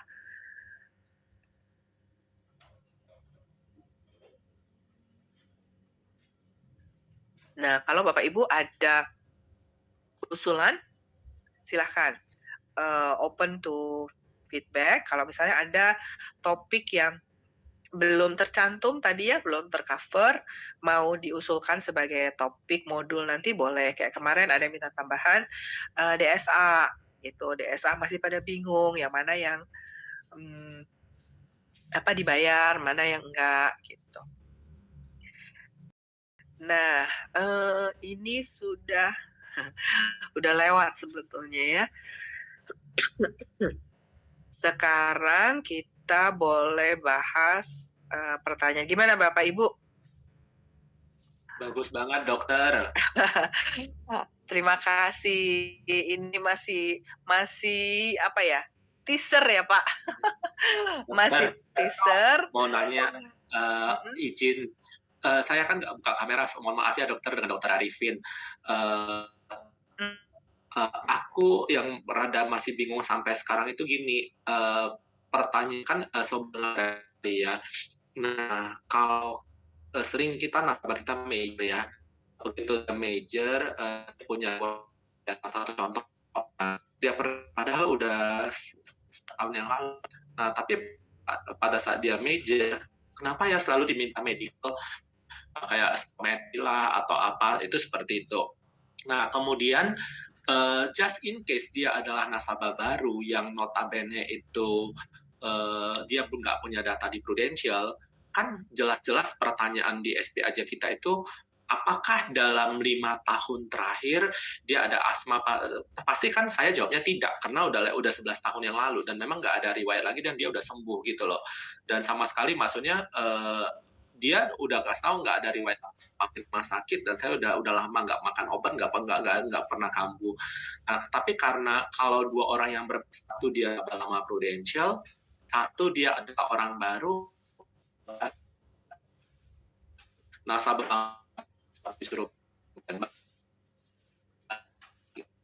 terus tapi saya masih bingung, makanya pertanyaan saya Ini di sesi yang lalu juga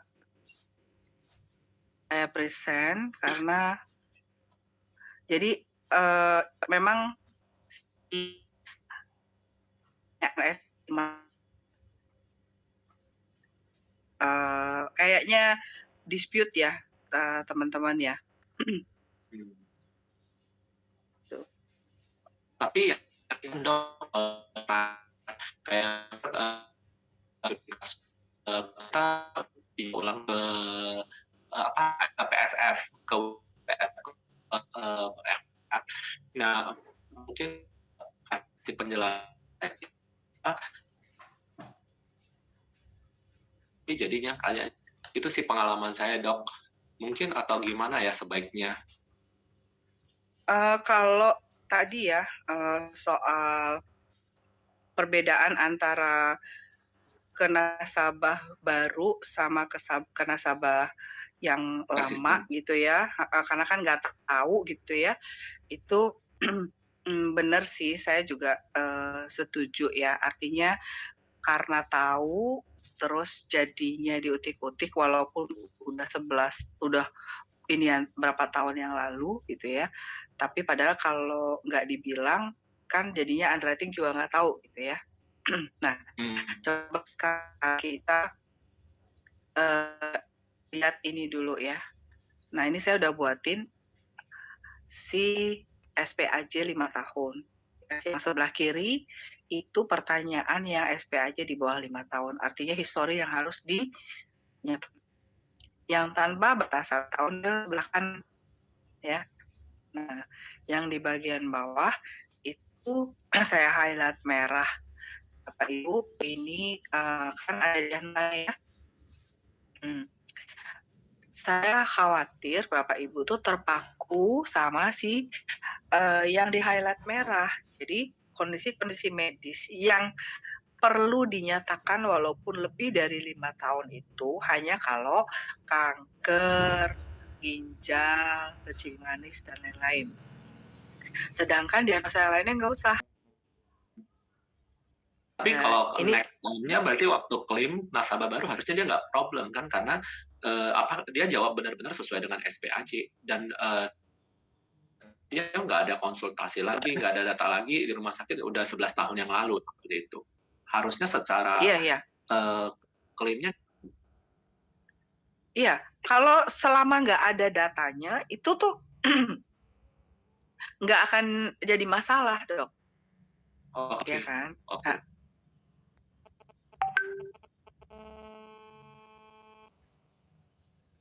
nih, tadi kan di SPAJ itu ada dibilang bahwa penyakit-penyakit yang ringan itu nggak perlu dinyatakan, ya nggak? Benar ya, di SPAJ itu saya baca untuk penyakit di bawah ini tidak perlu, boleh tidak dinyatakan, gitu kan. Nah, sekarang kita lihat nih, nggak dinyatakan itu akan berdampaknya kapan? Ini contoh ya, kita mulai dari sini ya, polis terbit standar di tahun 2021. SPAJ-nya clean, dia nggak medical, ya. Terus Februari 2022 itu klaimnya stroke. Ini early claim dong buat stroke, karena stroke kronis, bener ya? Sampai situ. Nah, karena dia early claim kronis, itu diinvestigasi dong, ya. Nah, investigasi awal, ini awal ya, ini semua yang saya merah-merahin ada maksudnya. Investigasi awal hanya di jam kerja dan hari kerja, tadi saya jelasin. Ya. Nah, dapat nih di verifikasi awal di 19 ya. Oh, ini belum.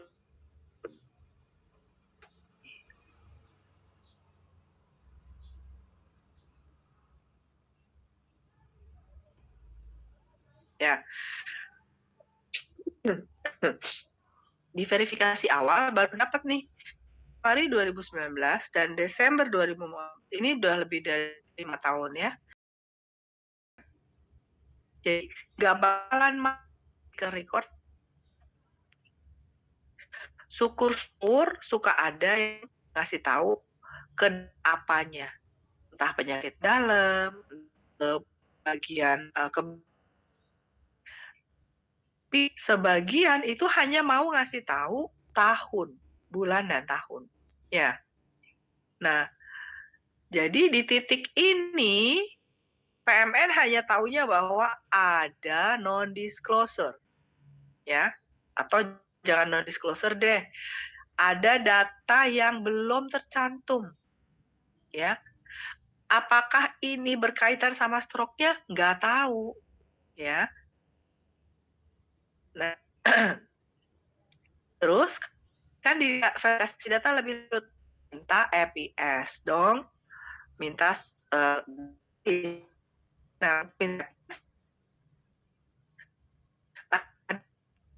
nasabah. Syukur ini rumah sakit yang sama nih, 2 kali rumah sakitnya. Kalau dia di rumah sakit yang berbeda, ada yang sampai 5 rumah sakit, nggak dibilang juga di SPAJ, 5 kali butuh EPS. 5 kali butuh surat kuasa. Karena 1 surat kuasa hanya untuk 1 rumah sakit. Ya. Jadi makanya saya taruh di sini. Hasil EPS data tertulis baru bisa didapat bisa berhari-hari, berminggu-minggu, berbulan-bulan. Tergantung apa? 1, nasabahnya ngasih surat kuasanya cepat apa enggak. 2, dokternya ngasih jawaban, ngisi EPS-nya cepat apa enggak. Karena kita nggak punya kontrak apa-apa nih sama rumah sakit, sama dokter. Ya, itu ngisi pertanyaan dari kita enggak. Dan apakah priority mereka untuk memenuhi permintaan kita? Enggak juga. Priority rumah sakit ya nyembuhin pasien. Gitu. That's why kita nggak bisa ngontrol bahwa PMN sama tekanan kita untuk mendapatkan data iya gitu. Tapi seberapanya itu ya tergantung gitu. Bantu ya kalau network. Tapi kan riwayat ini belum network rumah sakit. Jadi kali nggak apa-apa sama kita gitu. Nah sekarang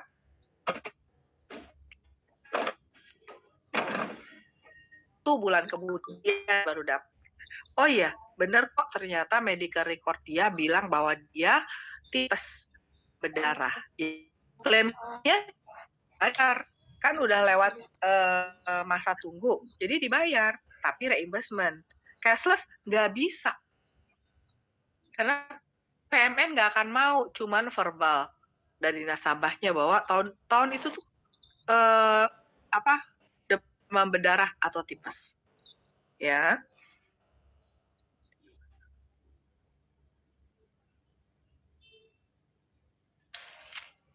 Karena kemungkinan skenario-nya begini. Yang tahun 2015 ternyata hipertensi. Nah, stroke itu faktor resikonya hipertensi. orang hipertensi bisa bertahun-tahun nggak ke dokter, ya. Hipertensi terkontrol, dia punya obat, udah tahu nih obatnya apa, Norvas 5 mg. Dia nyaman dengan pola kan dia, ya udah gejala, dia nggak ke dokter. Ya, tapi mungkin suatu saat karena memang dia udah punya faktor risiko ya, dan memang hipertensi kan memang sangat mungkin getting worse gitu ya. Nah, akhirnya terjadi stroke. Bisa dikatakan bahwa hipertensi ini nggak berkaitan sama stroke? Nggak bisa. Sangat berkaitan. Kecuali dibuktikan berbeda ya. Gitu. Jadi nggak bisa diabaikan si hipertensi 2015-nya. Atau dia ke dokter, tapi dokternya dokter praktek. Ya, dokter praktek itu nggak dalam radar investigasi kan. Gitu. Jadi ya memang nggak akan dapet juga. Gitu. Jadi pada saat misalnya diinvestigasi, oh ternyata 2015 hipertensi, ya klaim stroke-nya bisa dibayar atau enggak? Tergantung. Bisa underwriting-nya kan polisnya ditinjau ulang dong dengan riwayat pre-existing-nya hipertensi. Ya, jadi underwriting bisa, wah nggak bisa nih berdasarkan data yang ada keputusannya drop PPH misalnya, ya nggak dibayar dong stroke-nya, ya riwayat inap stroke-nya. Atau underwriting bilang, oh bisa kok ini dikasih ekstra premi, ya. Nah ekstra preminya kan harus disetujui nasabah dulu dong, bahwa sekarang dulu bayar 1 juta ekstra premi karena ternyata bapak punya hipertensi, jadi bayarnya 1,5 juta. Mau apa enggak?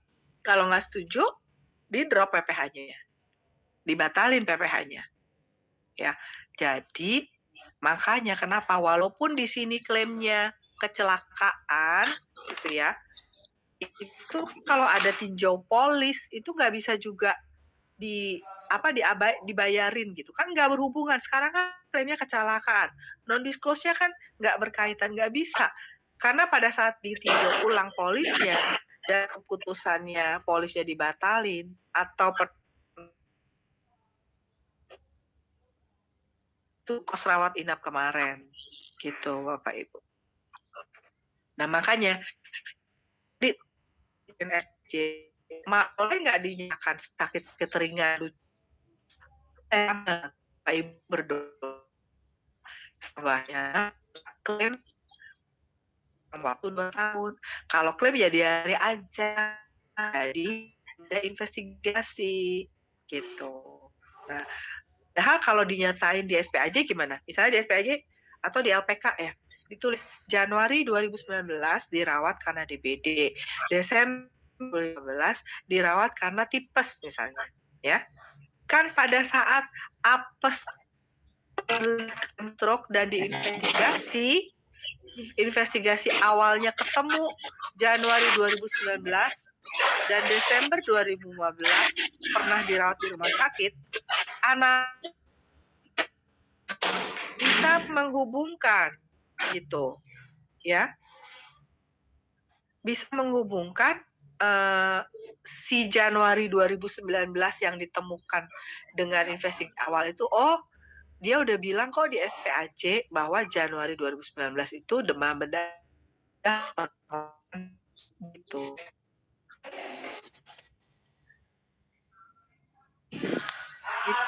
Itu Bapak Ibu.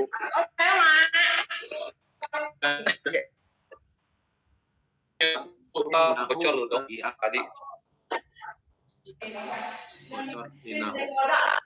Thank you dok. Iya. Oke, coba di chat ada Dok.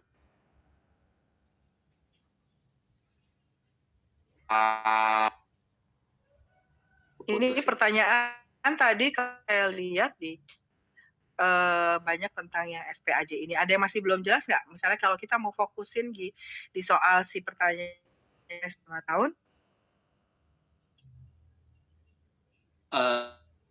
Berarti mau nyambung lagi, berarti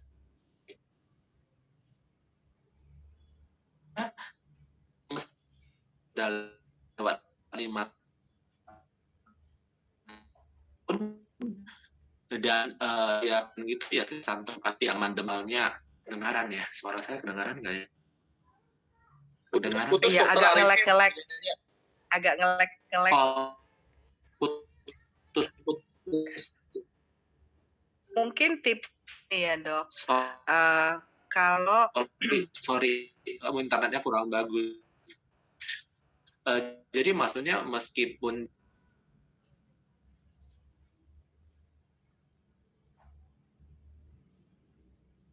Dokter Arifin suaranya hilang.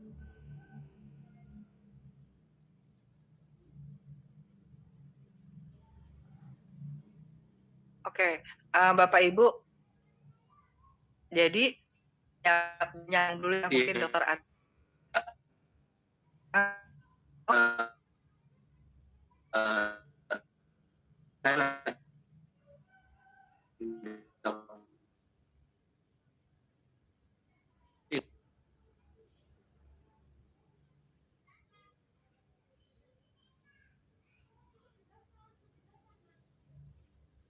dulu ya sambil nunggu. Jadi Bapak Ibu balik lagi tadi saya mau meng-highlight yang 2 sama 3 Ibu sebelah kanan 3. Ini kan yang nggak ada diagnosanya nih, ya kan, tulisannya. Intinya bergejala, pernah disuruh melakukan tes lalala. Ini artinya keduanya adalah pernah bergejala dan pernah konsultasi. Apapun penyakitnya. Benar nggak? Itu pertanyaan SPJ sekarang ya. Gitu. Jadi sebenarnya kalau saya nih ya tipsnya, pahami kondisi medis, ya, misalnya secara kasat mata sehat, secara usia pada umumnya, ya kan, belum ada riwayat penyakit yang bisa klaim dalam waktu 2 tahun, kecuali kecelakaan ya. Nah, itu boleh memilih untuk tidak mencantumkan penyakit yang ringan dan yang lucu. Gitu. Ya. Kalau ya umurnya udah di atas 50, di atas 55 apalagi, udah 60 lebih gitu ya. Kalau saya menganjurkan ditulis aja gitu. Karena apa? Ada resiko early claim dengan kondisi kronis. Nah, pada saat early claim kondisi kronis tadi jelas karena pada umumnya itu pasti sudah pernah either konsul atau dirawat. Ya kan? Nah, PMN di proses awal itu hanya 1 tahun ya, nggak tahu diagnosanya. Jadi akhirnya klaimnya bisa dibayar bisa, tapi untuk cashless jadi bisa terhambat gitu. Kalau klaimnya klaim yang akut, alhamdulillah semoga nggak masalah karena nggak ada proses investigasi. Bisa masalah? Bisa. Kalau ternyata di rumah sakit yang sama ada recordnya, nasabah punya histori medis tuh sebelum gitu. Nah itu namanya rezekinya prudensial tadi. Tanpa investigasi, prudensial dapat tuh pre-existing condition atau non-disclosure gitu. Iya. Itu ya Bapak Ibu. Boleh? Saya kemarin kan coba ya untuk awalnya ya itu sakitnya sih kan diagnosa utamanya tadinya chest pain, diagnosa tambahannya gagal ginjal kronis sama prostat. Nah itu yang saya lihat di Google cek elektrik keharusan ya setiap kontrol sih. Jadi kayaknya untuk mengetahui kadar-kadar liutnya apa segala kan ya untuk penyakit gagal ginjal itu dok. Tapi nggak di cover ya, jadi ekses dok. Ini merawat jalan atau rawat jalan setelah rawat jalan dialisa atau apa? Iya, pos rawat inap, Dok. Pos rawat inap. Nah, mestinya sih iya betul. Tadi pemeriksaan elektrolit itu salah satu indikator fungsi dari ginjal. Mungkin bisa ditanya kali. Jadi advice-nya gini. Bapak Ibu tadi kan Bapak kan tadi lihat Google ya. Nah, Ya, betul, Dok. artikel itu di copy linknya, terus dikirim ke WAB atau ke ARP gitu. Karena itu juga yang setelah dilakukan kalau ada chat dari Bapak Ibu ya tentang eskalasi case, kok ini nggak dibayar, kok ini gitu, kok pemeriksaan ini nggak di cover gitu. Terus saya juga lupa atau memang zaman dulu belum ada obat ini gitu. Saya Google, terus kalau itu menjelaskan bahwa oh sekarang memang ada metode baru atau oh itu ada pengobatan baru yang mungkin teman-teman PMN juga belum aware gitu ya, itu link saya copy gitu. Saya kirim untuk dibaca sehingga bisa mereview decision-nya gitu. Oke, thank you, Dok. Ada satu lagi sih, Dok. Kan ada yang prostat massage-nya juga dulu, Dok. Itu nggak dibayar juga ya? Prostat apa? Prostat massage.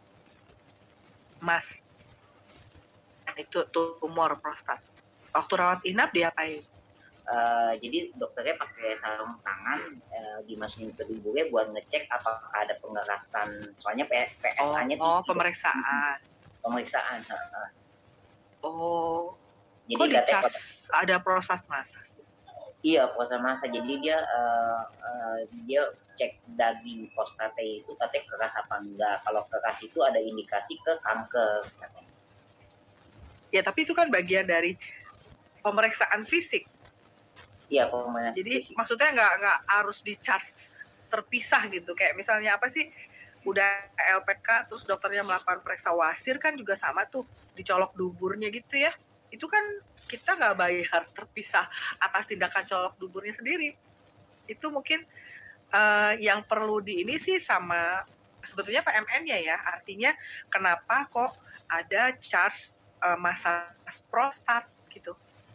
Karena itu nggak common sih menurut saya kalau cuma identifikasi untuk mengetahui apakah pembesaran prostatnya ini ke arah jinak atau ganas ya, dengan merasakan kekenyalan si prostat ya, konsistensinya itu, terus di-charge sendiri, kan itu udah ada di charge dokter bedahnya harusnya. Ini yang ditolak charge dokter bedah atau si charge massage prostat? Charge massage prostatnya, betul. Ya itu mungkin PMN-nya di itu kali. Boleh nggak tanya ke dokternya atau ke rumah sakit lagi, kenapa si massage prostat itu dicas terpisah gitu? Katanya non medis. Ya. Jadi waktu nasabah kontrol habis pos rawat inap itu kan ditanyakan ke dokternya, ini tindakan medis apa bukan? Katanya tindakan medis. PMN bilang itu tindakan itu kan tindakan diagnostik. Nah, saya nggak jelas nih apakah itu dikonsider sebagai tindakan diagnostik gitu. Karena misalnya rawat inapnya sebetulnya bukan karena pembesaran prostat. Tadi kan karena ginjal, ya kan? Karena gagal ginjal ya. Nah, mungkin ini dianggap suatu tindakan atau pemeriksaan tidak berkaitan sama indikasi rawat inap gitu. Ya enggak. Kalau misalnya prostatnya kan gini, kalau kita di USG itu kadang incidental finding ya, kita ketemu sesuatu. Nah, kalau ketemu sesuatunya itu nggak diapa-apain, nggak ada treatment, ya berarti itu kalaupun ada apa ya tadi ya charges atas apa yang dilakukan di situ, tapi bukan merupakan indikasi medis, memang di-exclude, nggak dibayar. Kecuali kalau misalnya habis tadi identifikasi prostat, terus diangkat juga prostatnya, nah itu baru di cover. Gitu. Iya. Oke, thank you, Dok. Ya, Pak Samuel, silahkan Pak Samuel angkat tangan. Ya, Dok, ini nanya Dok ya. Saya punya satu case yang agak menarik nih Dok, dari ini ya. Jadi saya punya nasabah itu lahir tahun 2020 Dok. Terus kemudian kita mau pre-admission. Terus kemudian keluarlah kuesioner tentang riwayat berobat di rumah sakit tahun 2015. Terus saya sih jujur kesel dok. Karena kenapa?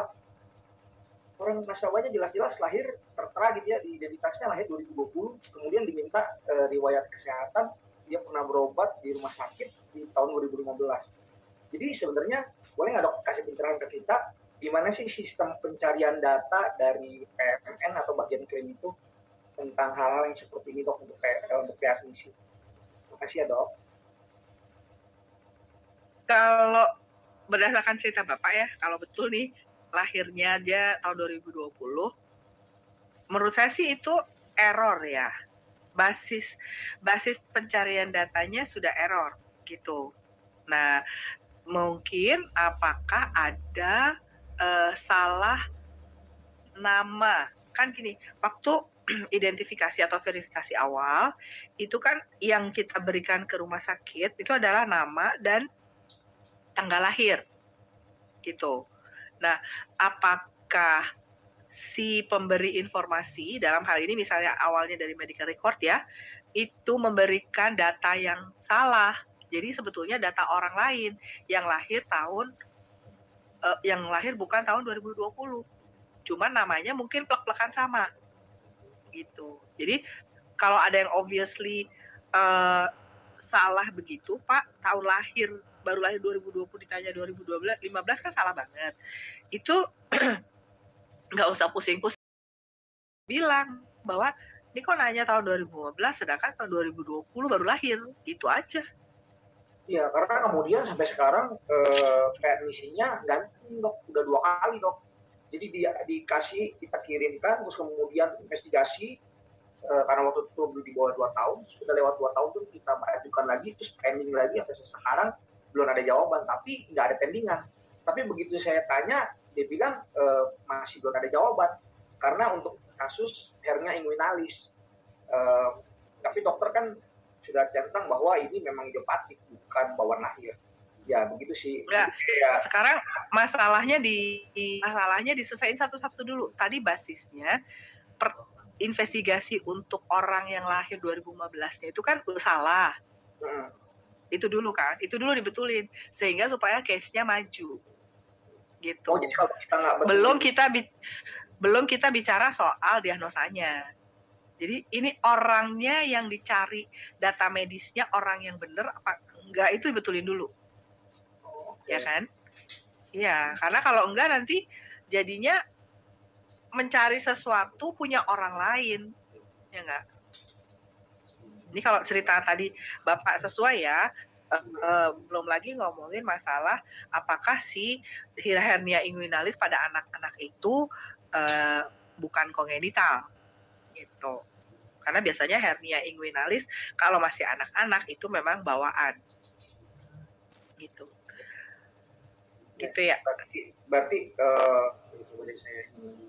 dipastikan dulu itu soal data 2015 sama 2020-nya ya. Oke, kita sudah 11.30. Udah molor ya Bapak Ibu. Nanti ini saya lihat ada pertanyaan-pertanyaan di chat. Tadi kan di grup saya janji ya akan menjawab. Coba saya jawab. Mungkin ada beberapa yang sama. Akan saya coba jawab. Saya share di chat aja supaya yang lain juga aware ya. Mungkin sesinya kali ini bisa saya tutup di sini kali ya, boleh nggak? Thank you so much dokter. Boleh ya. Banyak. Ya, saya juga terima kasih banyak ya Bapak Ibu sudah bertahan bertahan 2 jam lebih. Semoga bermanfaat. Bermanfaat banget dok. Izin bermanfaat nanti via online ya dok. Biar yang di daerah bisa belajar. Oh ya pasti ada yang online untuk sesi yang modul-modulnya itu. Oke ya, kita tutup sampai di sini Bapak Ibu. Selamat berjuang kembali. Dilanjutkan perjuangan hari ini. Semoga lebih semangat. Nanti kita bekali dengan beberapa yang lebih praktikal gitu. Ya. Terima kasih dok. Terima kasih ya Pak Jo. Thank you Dok semua Alia. Bapak Ibu. Bye. Salam sehat semuanya. Saya tutup ya.